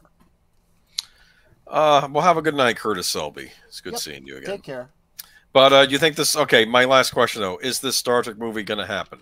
I'm going to tell you the same thing I said for the last 3 movies that we've talked about because they were in the news. I will not believe it until it's actually in the theaters and, a commercial failure. I'm terrified that this is going to be their take on Enterprise, and they're going to cast replacements for the whole Enterprise crew because they're not going to do something original. So what can they do? They can go back to Enterprise and recast Captain Archer. You're going back decades before the Kirk crew. You almost have to. But I'll tell you something else. Or you could make it about a different ship and a different crew, and maybe mention the Enterprise thing in the background. But I think they're just going to redo Enterprise. I think that's what they're going to do. From what I've been hearing, and not just from the regulars, not just Doomcock and those guys, some other people that I know in the Trek community. It's looking more and more like they're starting to throw the brakes on Star Trek. What's it called? That cartoon series that they had it's not going to be getting another season. We already knew that Discovery's not getting another season. Strange New Worlds is the big one. Strange New Worlds, we're waiting to see, but the fans have not received the last season very well at all, and it may not be getting another season. and they're going to have to wrap it up in some fashion, though, because they were planning that Section 31 series movie. Now they're going to take what they did and make a movie out of it, and hope that it does well enough to merit some sort of a spin-off series. Probably not with Michelle Yeoh, but yeah, she's hot stuff now. Well, I didn't even understand how she was on Discovery at first. I'm like, she's like a leading lady in Hong Kong. This is like a that's major. When you are and you see this, you saw it in Star Wars, Star Trek, so many other things. They're trying to break into the American market, so they will take the roles. But it's like, we're not going to mess around. If you're going to hurt my marketability, I'm going to walk. And the thing was, they had a user, so they're like, let's just do a movie, and their hope is that they can pivot this into look at the response of Section 31 or whatever, 13 or whatever it's called. But right now, we just talked, was it last week or the week before, about Paramount being downgraded to junk stocks, and nobody seems to want to buy them. No. And it really does seem like they're realizing that the value of Star Trek is not there any longer. So they'd be better off doing nothing than making it even worth less. Worse. Yes, less worthful. So I don't know. I'll be surprised to see if this happens. And to be honest with you, even though my understanding is that the Section 31 movie is already done, we'll see if it gets any marketing. And we'll see if they decide to release it, or if they shit can it like Disney did with so Willow. many of the things they did. Yeah. Night Aged Boomer, Night Troy, Night Deleted, Night John Boy, Night Chief. Yeah.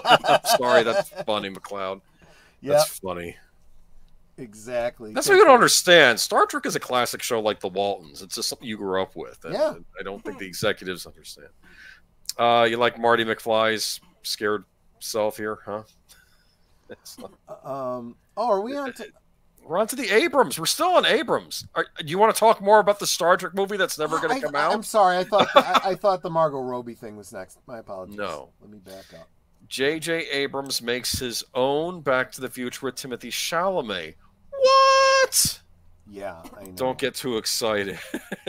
Or maybe get excited because it's not going to officially be Back to the Future, which we don't want it to be. Well, yeah, exactly. I realized, too, reading this article, that Zemeckis has basically said, no, you're not allowed to touch this. So I don't know how many years they have to wait till after his death before someone gets their grubby hands on Back to the Future. They're salivating. They want to go in and they want to destroy Back to the Future. There are people over in Hollywood. They said, we've destroyed everything else. Give us Back to the Future, please. I know. Yeah, it really, this, like a trilogy that was actually good from beginning to end. You can enjoy. It really is coming down to how obvious it is. They really, really do want to destroy stuff. They are looking to ruin your childhood. Literally. I am not saying that, hyperbolically. This is that neo-Marxist, tear down all the institutions, rewrite history, all of it. Yeah. But they don't know what they're building in replacement. No, they're not. They don't have a firm idea. They think that it's not our job. Yeah, it's somebody else's. You're going to be left with the pile of rubble. Producer and director J.J. Abrams has become Hollywood's go-to for nostalgia trips. I thought it was the Stranger Things guys. Anyway, sorry, for nostalgia trips. Now he's planning on another one. This time he's doing his own take on Back to the Future. Yeah. We've learned from our sources that Abrams is working as of yet, untitled movie, which, while it won't exactly be a remake of Back to the Future, will be something of an homage. Yeah. Homage. Or as Liam Neeson says in Dirty Harry the Deadpool, a homage. Okay. A homage. If you're looking for a comparison, imagine this new movie being to Back to the Future. What the 2011 Abrams directed movie Super 8 is to Steven Spielberg's E.T. the Extraterrestrial. Details are okay. Let's interrupt here. Did you see Super 8? No, I did not. I know the basic premise. No. This was the first time I had an inkling that something was wrong with Abrams, because I actually liked his work on television. Lost was good. Alias was good. I liked those shows. I even liked Felicity. Okay. And I was like, always. I liked Lost until I didn't. Okay, That that's was fine. when I started to question. Anyway, J.J. Abrams. but my point is that Super 8, he's doing this, and it's an homage to Steven Spielberg's E.T. the Extraterrestrial, Right. and it didn't work, and I can't figure out why it didn't work. It's like all the elements are here, but something's not clicking for me. Right. I don't know why this movie bothers me, and it just didn't work. I've not watched it since I saw it in the theater. I've skipped it. It didn't hit the nostalgia bug for me, so. That might be interesting sometime for an experiment if you watch Super 8 and let me know what you think of it. Not that you want to necessarily waste your time with another Abrams directed movie, but true. This was one that was not. It was an original creation, but it was obviously paying homage to the kind of movies you watch in the 80s, like E.T., like Gremlins, like things like that. But it didn't click for me. Yeah. And I don't know why. It's like someone was looking at the 80s through a lens that didn't feel accurate. I don't know what it was.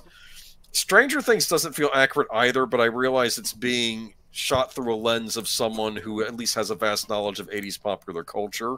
Yep. So all the tent poles are there in the movie. It's just that you didn't have kids going to a mall theater to go see Day of the Dead. That didn't happen. All right. It'd be great if it did happen. These were probably dingy theaters because it was an unrated movie. No mall theater would have had that in there. Yeah. Details are sparse. Okay, details are sparse about this movie. Abrams is remaining tight-lipped about it, but we don't know. But we do know that, much like Back to the Future, this one will be about a young man traveling through time. It plays to play the story's Marty McFly-style character. Abrams is looking to cast Timothée Chalamet.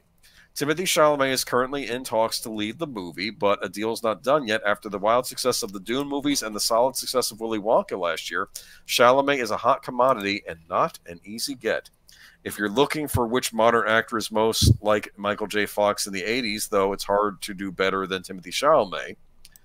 So it's easy to understand why Abrams would want him. Notions of a full-on Back to the Future remake have floated around Hollywood for years. Back to the Future creators Robert Zemeckis and Bob Gale have always been as adamantly against the remake as fans are. The pair moved to block remakes from happening every time someone attempts it. Here's what bothers me. The creators don't want it. The fans don't want it. So leave it alone. Yeah. Doing a Super 8 style homage seems like the best possible workaround for Hollywood exec eager to cash in on all the goodwill moviegoers have for Back to the Future. At the same time, it could be a nice way to slip back into the genre for fans who would revolt against a remake, but likely will enjoy a good homage. Now, it'd be interesting if this was a movie about some kid today, like some young kid today that's fascinated with the 80s, and he gets time travel back to the actual 80s and sees how different it is from how he imagines it. Mm-hmm. That would be a good idea for a story. That's probably not what we're going to see. I don't know. I don't know what to feel about this. I mean, I will say this. I prefer this to someone actually remaking something, because if you're that in love with this movie and you want to do something that's, you know, inspired by this. I mean, like, I think Late Night with the Devil was inspired by movies like The Exorcist and things like that, but it's its own thing, right? Exactly. So, but I don't know. This is Abrams. I think this is going to be a turkey. It's something's going to be off about this, but I don't know. So this is where we are. What do you think in the chat? Anybody think that this could be Back to the Future of a classic that will never get a remake for 15 years, that would always be brought up in remake conversations I've had? Nobody wants it, and it will fail, too, if they try to do it. Leave it alone. Yeah. Leave it alone. Leave it alone. I will say one neat thing, though. You know how they had that... I think it was Lego. You know, like they had the Disney Infinity game where you would buy these little action figures to play with it, and it would unlock things. They did a similar thing. Warner Brothers did a similar thing with Lego, and you could buy a Doctor Who Lego set to go with your Lego Infinity game or whatever it was. And the trailer for it had the Doctor meeting Doc Brown. It was the Peter Capaldi Doctor in Lego form, meeting the Doc Brown Doctor in Lego form. Isn't that kind of neat? Interesting. Yeah. They did a crossover, which I thought was neat. I'll have to send you the trailer for that sometime. I never got the game myself because I wasn't buying a lot of the Toys to Life stuff. But anyway, let's move on. Okay, Monopoly movie. Are we excited? This is another one of those ones that just blows my damn mind. I don't even know how this... Okay. After taking on the plastic, fantastic world of Barbie Land, producer Margot Robbie is heading to the rich terrain of Monopoly. Robbie's company, Lucky Chap, and her partners Tom Ackerley and Josie McNamara are producing a live-action feature film based on the ubiquitous real estate-inspired board game Hasbro Entertainment, the backers of Monopoly, will also produce. Will this be a takedown of capitalism, then? You know, I don't know. Well, Lionsgate extended its development rights to the board game with its purchase of Eve 1, which also completed in December 2023. According to the studio, Monopoly is the world's most popular board game brand with 99% global awareness. It's available in more than 100 countries across the globe, selling nearly 500 million copies going back to 1935. You know, we used to have one of the old editions of Monopoly in the house, I think from like the 30s or 40s. yeah. You didn't get a metal shoe. You got little wooden pieces. You know, they weren't plastic either. They were wood back in the old days. It's unclear how Robbie and company plan to spin the narrative story on the two-dimensional world of Monopoly. I'm sure it's about maybe it'll be based on the feminist Monopoly game that came out, right? I'm kidding for that one. Yeah. Who portrays the game mascots? Rich Uncle Pennybags. Will they pass go? Will they collect $200? I don't know about this. What do you think? I can say I'm not interested. That's all I can say. This article goes on for a while. Why did I pay so much? James Myers is overseeing Monopoly on behalf of the studio. Robert Mel. Does anybody care?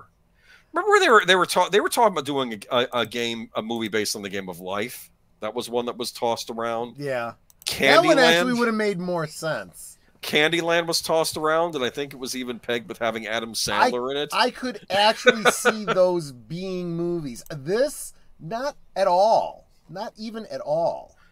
See, I could see like an old school Adam Sandler being in the Candyland movie and just like, like eating the candy, you know, like one of his weird characters. Monopoly movie in the works. I don't care. Let's move on. Margot Robbie. I mean, you know, she's attractive enough. She's a nice looking actress. She's not in anything I like. That's the problem. I mean, and the joke that I made previously wasn't Margot Robbie already in a Monopoly movie? It was called The Wolf of Wall Street. That's true. There's your Monopoly movie right there. Oh man, that was the one movie where I was watching, and some people I've talked to, they don't like that movie. They thought it was way too sleazy, but I loved it. It's pretty realistic, you know. I love that movie. I was laughing. Do you remember the scene where he's saying when he's going to give the speech about leaving? Because basically, I guess the government or whoever was the IRS, whoever was investigating him says, "Look, just leave the company. You can keep all the money you've earned. Just leave, okay? Because this is making. I guess it was making it look bad." And then he says, "I'm not leaving." Remember he said that when he was about to give the speech for leaving, and I was sitting in my chair saying, "Yes, fight it, fight it." I knew it was going to go bad. Anyway, that was when DiCaprio in that scene. Anyway, Babylon 5. Here we go, Mr. Matzik. What you've stayed up for. I'm sure you have to get up early tomorrow, but you had to stay up to hear this news, didn't you? Okay. Babylon 5 remote gets surprising update despite being dead at the CW because is the CW still alive? I have no idea, to be honest. I don't do network TV anymore, so I don't know what's on. The reboot of classic sci-fi series Babylon 5 has been given a surprisingly positive update from creator J. Michael Straczynski. The 90s show was originally set to be rebooted back in 2011 on the CW, but was confirmed not to be moving ahead there. However, Straczynski was still positive that the reboot will happen at some point. Speaking recently to Inverse, the creator explained that despite being scrapped with the CW, there is nothing standing in the way of the reboot other than the need for things to fall into place. This is a direct quote from him. It's just a matter of time and obstacles. We were going with the CW originally, then Warner got it back. Then we were going to take it out to the market, but then Discovery purchase happened, and that put us on ice for a while. Then, okay, that got all cleared up, and then the strike hits. After that, right as they were literally prepped to send it out the door, the rumor about a merger between Warner and Paramount happened. So finally, it went out to buyers about 2 weeks ago. We're waiting on word from those who have been sent the pilot script. One has said no, but the rest are also in process. There's interest from the rest of them, so we'll see where it goes. So this is what I get the impression of. Warner Brothers has first dibs, but if they say no, then they can farm it out to someone else, like Amazon Studios or Netflix or somebody like that, right? Right. This is what happened with that animated Batman series that's now coming to Amazon, which I thought was odd. I'm like, wait a minute. I thought HBO canned this, but I guess they had the rights to shop it around after that happened. Isn't that weird that Amazon's going to have a Batman animated series now? Yeah. With Abrams attached as producer. Because, of course. Come on, Abrams, you know. I can't stand him. I cannot stand him. You didn't see Rise of Skywalker. You don't know what pain is. I pretty much do. Everything I've seen of his is painful. Everyone picks on Last Jedi, and I'll admit, yeah, Last Jedi was awful, but Rise of Skywalker was worse in a different way, if that explains it properly. I don't want to think about it anymore. Oh, speaking of Star Wars, anyone? Do you have anything left to say about Babylon 5 reboot? Excited? Hopefully, it gets somewhere. You know, this is another one of those ones that's been in talks for so long. I'll believe it when I see it. You know, it's kind of where I'm at on this. The impression I got that it was going to be a reboot in the way Battlestar Galactica was a reboot on the Sci-Fi Channel, right? It was going to be, you know, take some elements to be completely original. Yeah, and the thing I've always assumed, all the fans have assumed, is there was a big divide between what JMS had originally planned and what he actually did, because, you know, reality has a way of changing the best laid plans of mice and men, and he wants to go back and tell the original story he originally wanted to tell. Again, do we need this? Just saying. This is the lead character from the Star Wars Outlaw game coming out. Some people have complained about her appearance, but I'll leave that for the chat to decide. But this is different news. Star Wars Outlaws community manager Shauna Jones appears to have animus against white men. I'm noticing this is a trend with PR people at game companies. First, it was the Microsoft thing a couple weeks ago. Now this is Ubisoft. Yep. I remember during the 6th generation, I considered Ubisoft an A-list company. They made my favorite game of that generation, which was Prince of Persia: The Sands of Time. I would say that I would boycott Ubisoft over this, except I haven't bought a Ubisoft game, I think, since Rayman Legends, because frankly, I think a lot of the stuff they put out is crap. Yep. I know there's some people that still like the Far Cry series, but I'm just done. Shauna Jones, a community manager for Ubisoft, who is currently working on the upcoming Star Wars Outlaws game, appears to have an animus against white men based on numerous posts to social media she has made. As noted on her LinkedIn profile, Jones is based out of Newcastle in the United Kingdom and has worked at Ubisoft as a community representative and community manager for 4 years. Her profile notes she's worked on Avatar, Frontiers of Pandora, Just Dance, Riders Republic, Skull and Bones, Watch Dogs Legions, Assassin's Creed Valhalla, and Immortals Phoenix Rising. She previously worked on quality control at Ubisoft Reflections for 2 years on The Division 2. As she shared via screenshot to X by user Kook12, Jones posted back in January 2020, if you're a white dude complaining that diversity being raised is an issue, then people are just going to keep raising the lack of diversity until we see change. That shit's got to change, man. In another post in September 21, she wrote, love that if you say you're trying to be more body positive, white men assume you're saying that you're fat and tell you to go to the gym. I assume that's expletive. I'm a size 12. Being body positive has nothing to do with weight. She also wrote in July 2020, please don't tell me gender isn't an issue in the games industry. When you are a white male, diversity in general is an issue in the industry. I guess as a white male who is not always representative, I would say to her, tell me that gender isn't an issue when you just obviously friggin' hate men. Just saying. There's an animus. Yeah, that's a lot of thing too. Key thing in. I think that a lot of it's always white men, but I think it's in general male hatred, but they're not going to go after another group right now. So they're just saying the easiest target right now is white men, I guess. in the left, because it's easier not to know or see the misrepresentation of the studios. She also criticized streamer Ninja for not teaching about white privilege on his streams. She wrote in January 2020, Ninja is boasting about his white privilege. By doing this, he has the potential to influence millions of kids and chooses to be a sack of beans. Use your platform for good if you have the opportunity. Don't do a Ninja. Okay, this is a game streamer, gentlemen. Like, he's a competitive gamer. That's what his streams are about. So I don't know what she's talking about. That's his audience wants to see him play games. That's what they're there for. They're not there to get lectured at.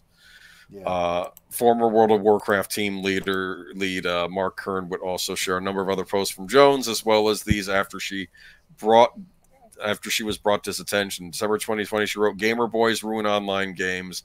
In August 2022, she responded to a post about Alan Caduccio claiming he was mistaken for a waiter at Gamescom. Jones posted, "This is shameful behavior, proof that we can't make the game industry a safe and inclusive space when the higher-ups don't understand the importance of diversity and are all middle-aged white guys."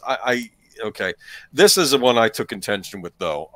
In January, of course I take contention with the other ones too, but this one bothered me. In January 2019, she took issue with Days Gone, writing, "I'm enjoying playing Days Gone, but at the same time, the lack of diversity really upsets me." She added in a response to another user, like, "Even the camps are full of white people."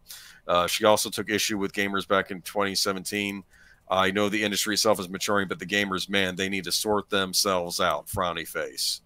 In 2019, she posted, "Yay, it's diversity. Yay, diversity finally. No more middle-aged white men." Since Kern's post, Jones has protected her account on X. Nevertheless, these postings indicate that Jones has held animus against white males for a number of years and clearly views diversity as anti-white. I want to bring up Days Gone. I know I sometimes will pick on Sony on the stream, but that was a Sony-made exclusive series. That was a Sony-made original. It was a zombie apocalypse type game.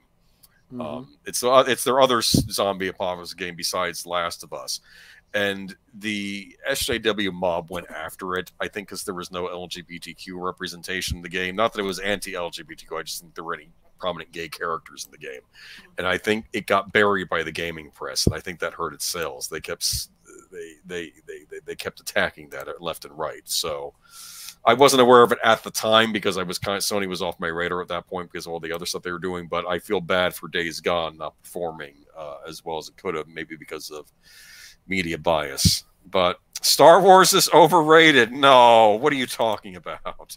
I think it's an overrated property at this point. And I think Ubisoft is going to be losing money on this game, especially when some of the editions cost $129.99. And will it still have microtransactions? I don't know.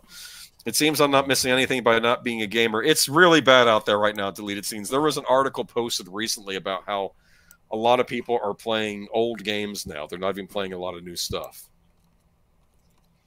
Like, why buy this when you can buy the Dark Forces remaster? I'm just saying, right? I mean, it's. Does this look appealing though? This picture you see here? Not at all. Not at all.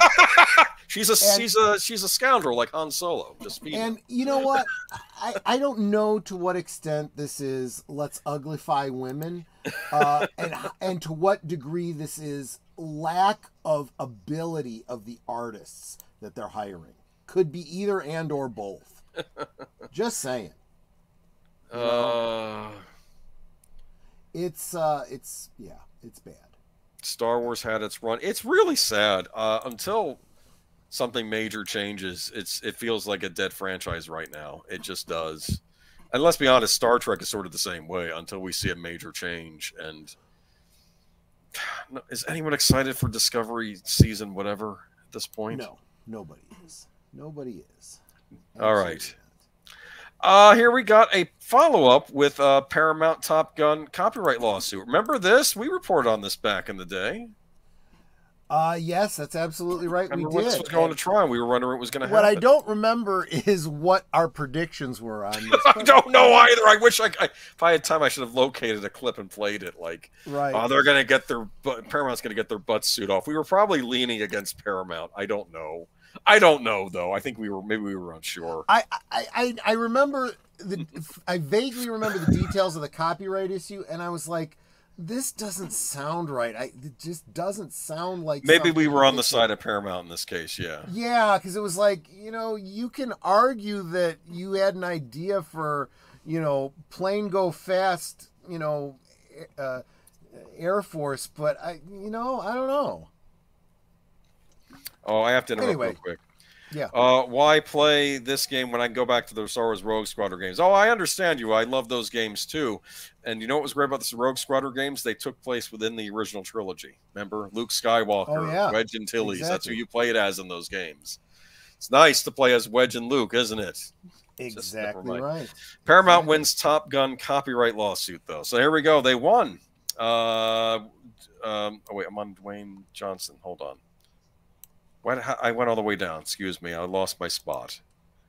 I need to start pasting these in Word. Apple. Okay. Paramount has prevailed in a copyright lawsuit brought by the heirs of the author of a 1983 magazine story that inspired the original Top Gun, accused the studio of forging ahead with the blockbuster sequel without renegotiating a new license. U.S. District Judge Percy Anderson, in an order dismissing the case on Friday, found that several something and dialogue are largely dissimilar from Ehud Yone's article. And to the extent both works revolve around a fighter pilot training school, the court concluded that any overlapping factual similarities aren't protected by copyright law.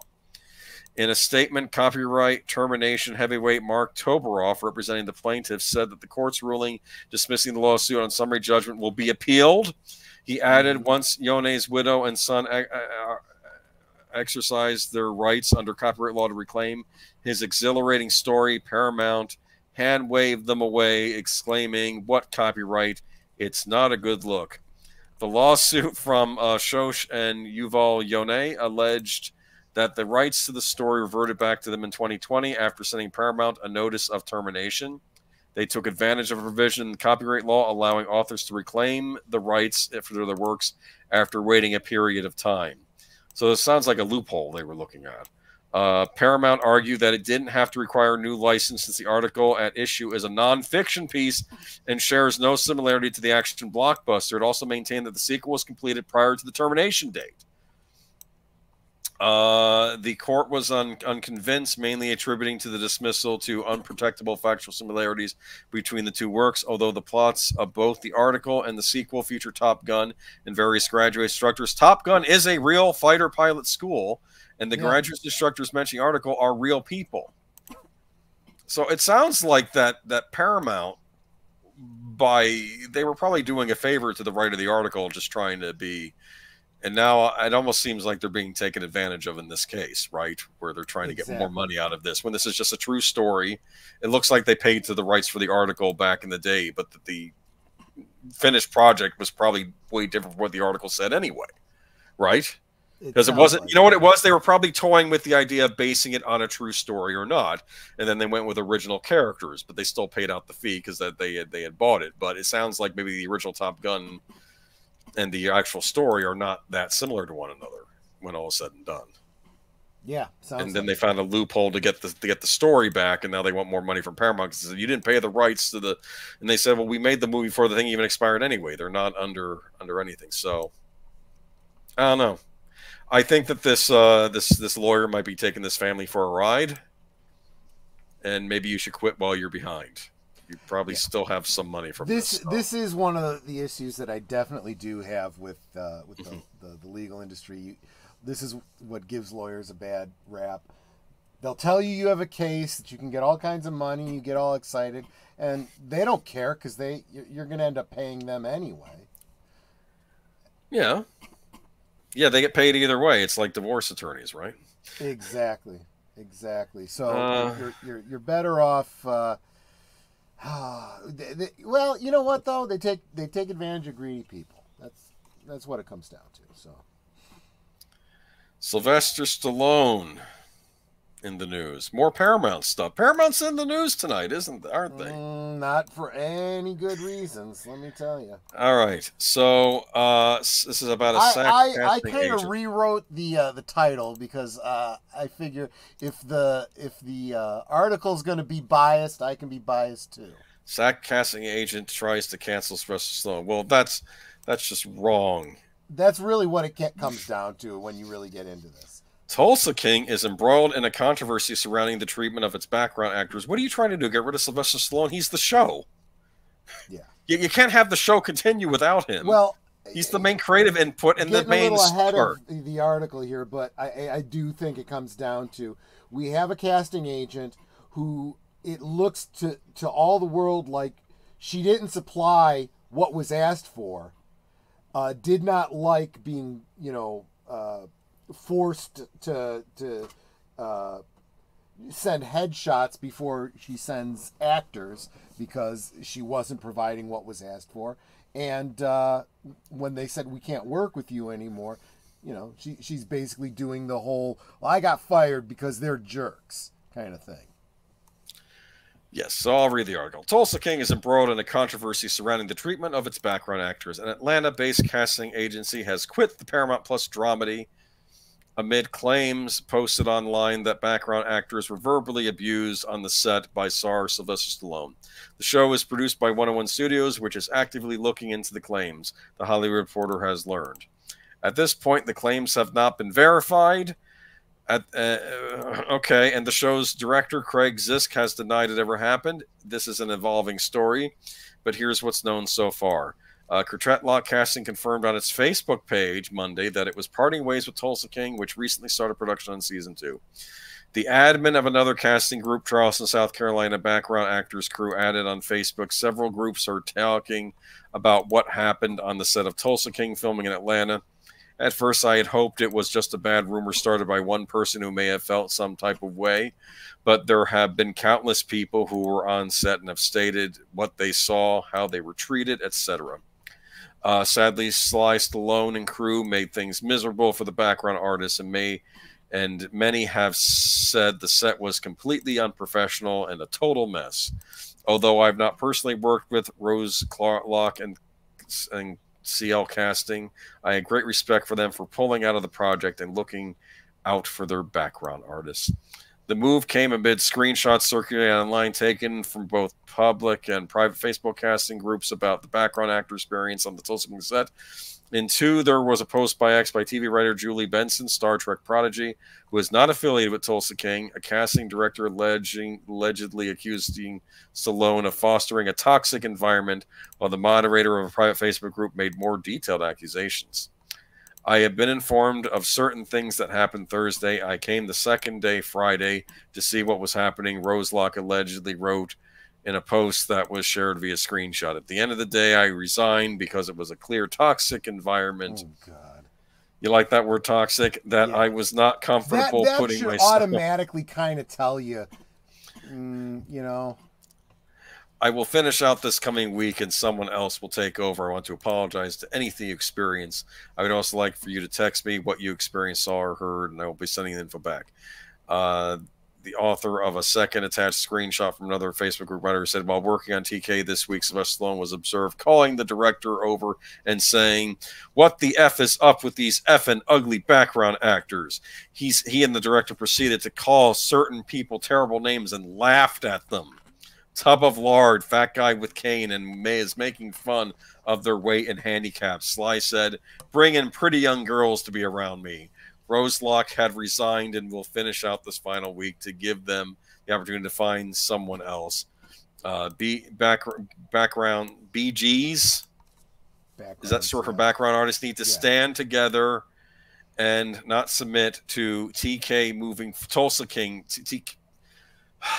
Why can't people just spell out the words? Moving forward to show this production that we don't support this kind of disrespect in GA. Georgia is the name. Another background echo of the claim on the something went wrong here on set. I know that happened. Yeah. I'm not buying this. Yeah, exactly. So first off, again, let's go back to where we were at the top of the show, the top of the thing. If you are of the mind, well, I know this guy is guilty because I believe this and I don't need any evidence. They said it, and so it must be the case. Here's a perfect example. One person makes an accusation, and suddenly, he's guilty, right? We This know is not for certain he's guilty. We're hearing one side of it. And if you engage the thinky bits in between your ears, something doesn't quite sound right, right? And if you understand the industry, you start to go, wait a minute, I think I know what's going on. When you are making a film and you are working with a casting agency, you will tell them, I need either a specific person who fits this description and blah, blah, blah, and this and that, send them to me. Or if you're doing a group shot, let's say your scene takes place in a nightclub, right? You want young people. And you're gonna want young people of a certain age, attractive, meeting certain criteria. Maybe ethnically diverse, maybe not, depending on your scene. Yes. Right? And that is what would have been asked. So if she sent somebody that did not fit that criteria, that was a heavy person with a cane, this is not what I asked for. This is exactly not. And if you can't provide what I asked for, send me headshots before. There's one comment mentioned here which I do agree with. I think that he was yelling because he wanted young people on the set and not older people, which is probably what happened. And the scene probably called for younger people to be in it, and they had the wrong thing. And now they're doing cry. And then, and so exactly, suddenly, it's exactly what, I just described. It's, this is what he asked for. What the hell are you sending me? This fat guy with a cane. I asked specifically for young, attractive people. And I don't even know if he even used those words specifically, because this is them saying it. Right. But the point is that it's, time is money on sets. You're losing money every minute you're not shooting. Okay. Right. So exactly right. You have to get this stuff shot, and they probably didn't provide the right casting. And I don't want to hear bashing of Tulsa King. It's like the only good original thing on Paramount Plus, unlike the rest of the crap that's on there. So please stop. Yeah. Please stop. Let him finish making a show. Actually, I don't know the other shows, the 1883. Of course, it's the same producer, the guy that made Yellowstone, which apparently when Paramount Plus started, even though it was a Paramount show, Paramount didn't have rights to put Yellowstone on streaming. Did you know that? No, I didn't. Because that was like their hot show, but somebody else had the streaming rights to it when they started their own, so they had to do spin-off series, which is why we got all those spin-off series about the family in the past. I'm not buying this. Everything I know about Stallone, I'm sorry, he's not going to be berating people for their appearance. It's not his thing. I don't see it happening. And I think maybe things get heated on a set as they do, especially when you have to get shit done. Mm-hmm. I'm sorry, anyone who's worked on a film set, there's going to be yelling. You don't take it personal. You just, because you'll be yelling at each other in the morning, and you'll be going out for drinks in the evening. That's how it is. That does sound a little bit more like you'd expect, right? This is this modern age, this modern generation who don't understand responsibility. That I don't know. Listen. Scenes call for certain spots. If it was an old folks' home, it might have caused for different background extras. That's the point. Taylor Sheridan, yes. Yes, Taylor Sheridan, that's it. It could be that he needed people who knew how to dance. Right. Okay, that could be another thing. We have... did you like the picture I picked for this one? Oh, yeah. You know why? Because he's wearing a purple jacket, which is red and blue mixed together. Oh, very clever. That one went over my head. That one went over my head. Very, very good. I like that. Anyway, anything left to say about the Stallone thing? I hope the season turns out good. Don't cancel Stallone, because he's the only one he's one of the few people doing good work out there. Which is why they're trying to cancel him. Exactly why. The rest of this crap. You know why? Because Tulsa King is just a good show, and it's not PC. That's why they want to cancel it. Mm-hmm. Why Dwayne "The Rock" Johnson isn't endorsing Joe Biden in 2024? What? Washington. Why would anyone endorse Biden? But that's a whole separate thing. That's a separate thing. Okay, Dwayne "The Rock" Johnson endorsed President Joe Biden during the 2020 election, but the pro wrestler turned movie star isn't planning to weigh in on the 2024 race. Am I going to do that again this year? That answer is no. Johnson said about his plans to publicly back Biden during an interview with Fox and Friends. Not that I'm afraid of it at all, but it's just I realize with this level of influence, I keep my politics to myself. Wait, what? Well, you're not really. Yeah, I'm going to call him out on that one. You're not really keeping your politics to yourself if you're telling us who you're not voting for.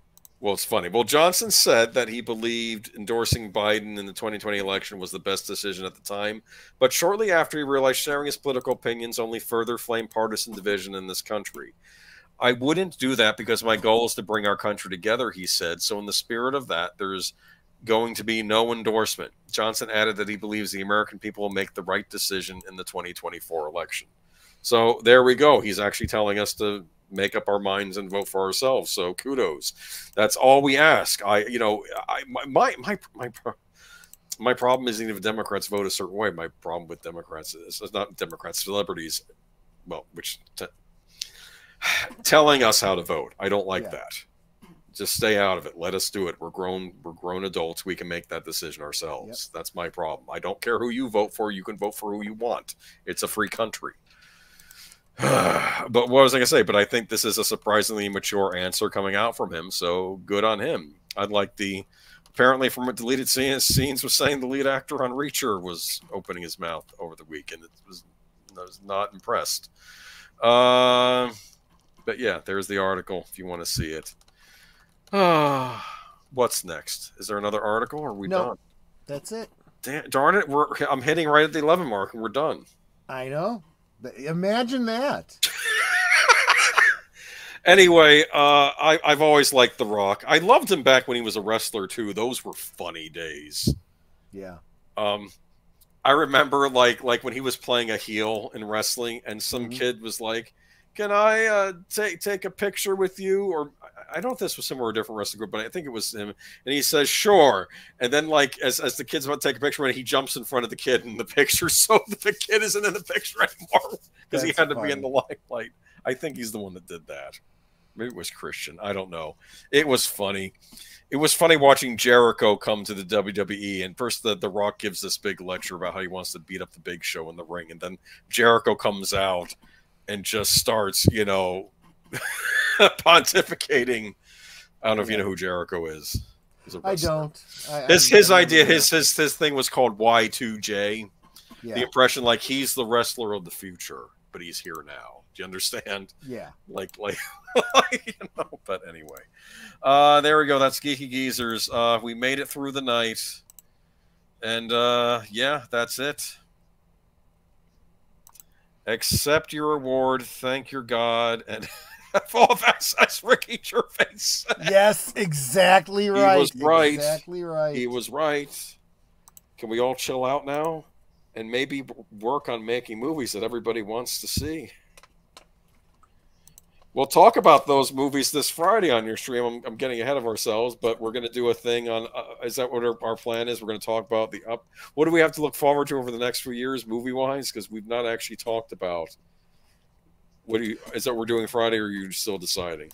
I know you weren't there for the watch party last night, and I did want to talk to you about that real quick. But I said as we were getting into this portion last night, what's coming up, last call, and I'm like, I know that Boomer and I talked about what we were going to do for last call next week, but I don't remember, and it's not because of alcohol. I just really honestly don't remember. And Netter's like, yeah, I don't remember either. So I said, well, I'm going to have to ask Boomer. Well, if you have a better topic, go ahead. But I obviously don't. No. So yeah, no, that's actually a great idea. I just remember when I was running off what Universal had in the way before we did the Sparkwood in 21. You were getting hot. You were getting angry. you were, especially when I mentioned what was going on with the Wicked movie, how it's being split into two parts. we're gonna look ahead at we've looked back at things that we've loved, to kind of give you some let's see if there's something coming out in the future that we go back to some of these things that you may not have ever seen that are available on streaming that is out there that you can check out and enjoy, because everything they're putting out right now sucks, and let's hope that the future is going to be a little bit better. And then as we look at what's coming up from Hollywood, Well, maybe not so much. And we can talk about that this Friday on Last Call. But before we get there, yes, it's we've got tonight. A ahead of us. Tonight is at 12:05 Eastern Standard Time. Go to Deleted The Other Scenes Side channel. of Midnight with Deleted Scenes. I don't know for certain, but he may have, rather homely looking bald Klingon on as a guest host. So maybe stop by and heckle us a little bit. That'd be fun. On the Other Side of Midnight. And then tomorrow night. Tomorrow night, Monday night. Last Call, Monday night at the movies. I'm going to do another double feature. I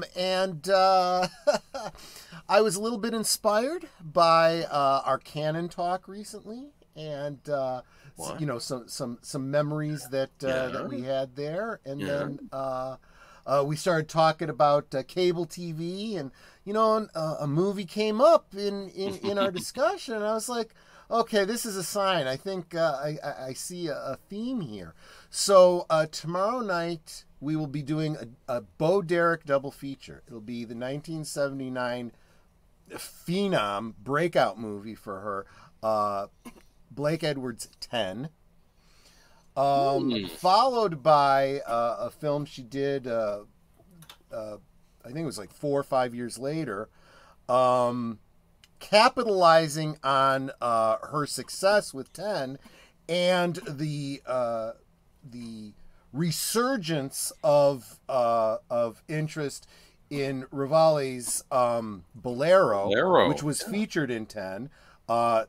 They decided Canon was going to make a movie called Bolero starring Bo Derek, and it was a movie that happened. Look, I mean, it's a fun movie to watch. It's about a young man that gets his membership revoked. I'm sorry. We'll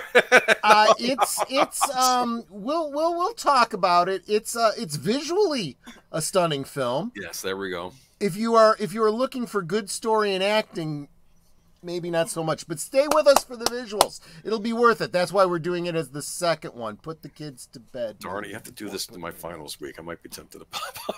Anyway. But yeah, it'll be so, and I'll be doing the same thing that I've been doing on the double features. We'll watch 10 together on YouTube, then I'll shut down the YouTube stream and we'll go over to Rumble if you want to stay with us for the second half. And of course, I will be streaming the films on Cosme so you can watch along with us. That's Monday night at the movies. One of these days you'll have to do a rewatch of Rumble in the Bronx on Rumble. Probably do a Jackie Chan double feature. I almost certainly will. That would be fun. Absolutely. But yeah, then and I believe Deleted Scenes, you can check out his channel. He does his mystery movie night, correct? Right. The Regal, that's where he saw Kandahar. He told me that was a good mystery movie. Mm-hmm. But you should really check out his pre-show. He was going on a good rant earlier about how if a movie is a one and doneer, I think I used that term when he was describing this movie. So if it's a one and doneer and I'm only going to watch it once, can I really recommend that movie if I'm never going to want to watch it again? True. Exactly. But you can also catch him after midnight tonight. But also on Tuesday night, we'll be on his channel again for the Sparkwood and 21. Live from Sparkwood and 21. The next episode of Twin Peaks Season 2. We're kind of getting into the back end of that series. And it's getting good. It's getting good. We're pulling James back from his side quest, and we're gonna start focusing back on the main storyline. James. He's not the smartest. He's not the smartest lamp. He's not. Dude, that song was just weird. I know it's supposed to be imitating a 50s song, but it's not really. It's like a 90s 50s song, if that makes any sense, because it is and it isn't a 50s song. It's like a modern take on a 50s song, and it's very creepy sounding. I think that's intentional, though, to be honest with you. Poor James. Yeah. And I don't know. I guess we're going to find out what happens. I'm waiting for the wine tasting episode. I remember that's coming up, right? The wine tasting. Oh, yeah. Mm-hmm.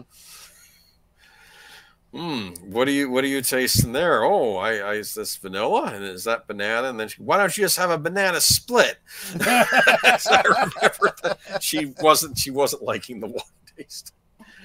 Okay, anyway, though, maybe that's the next episode we're watching. I don't know. But let's see. So Sparkwood in 21. Then Thursday. Over on Netter's Network, Thursday Things.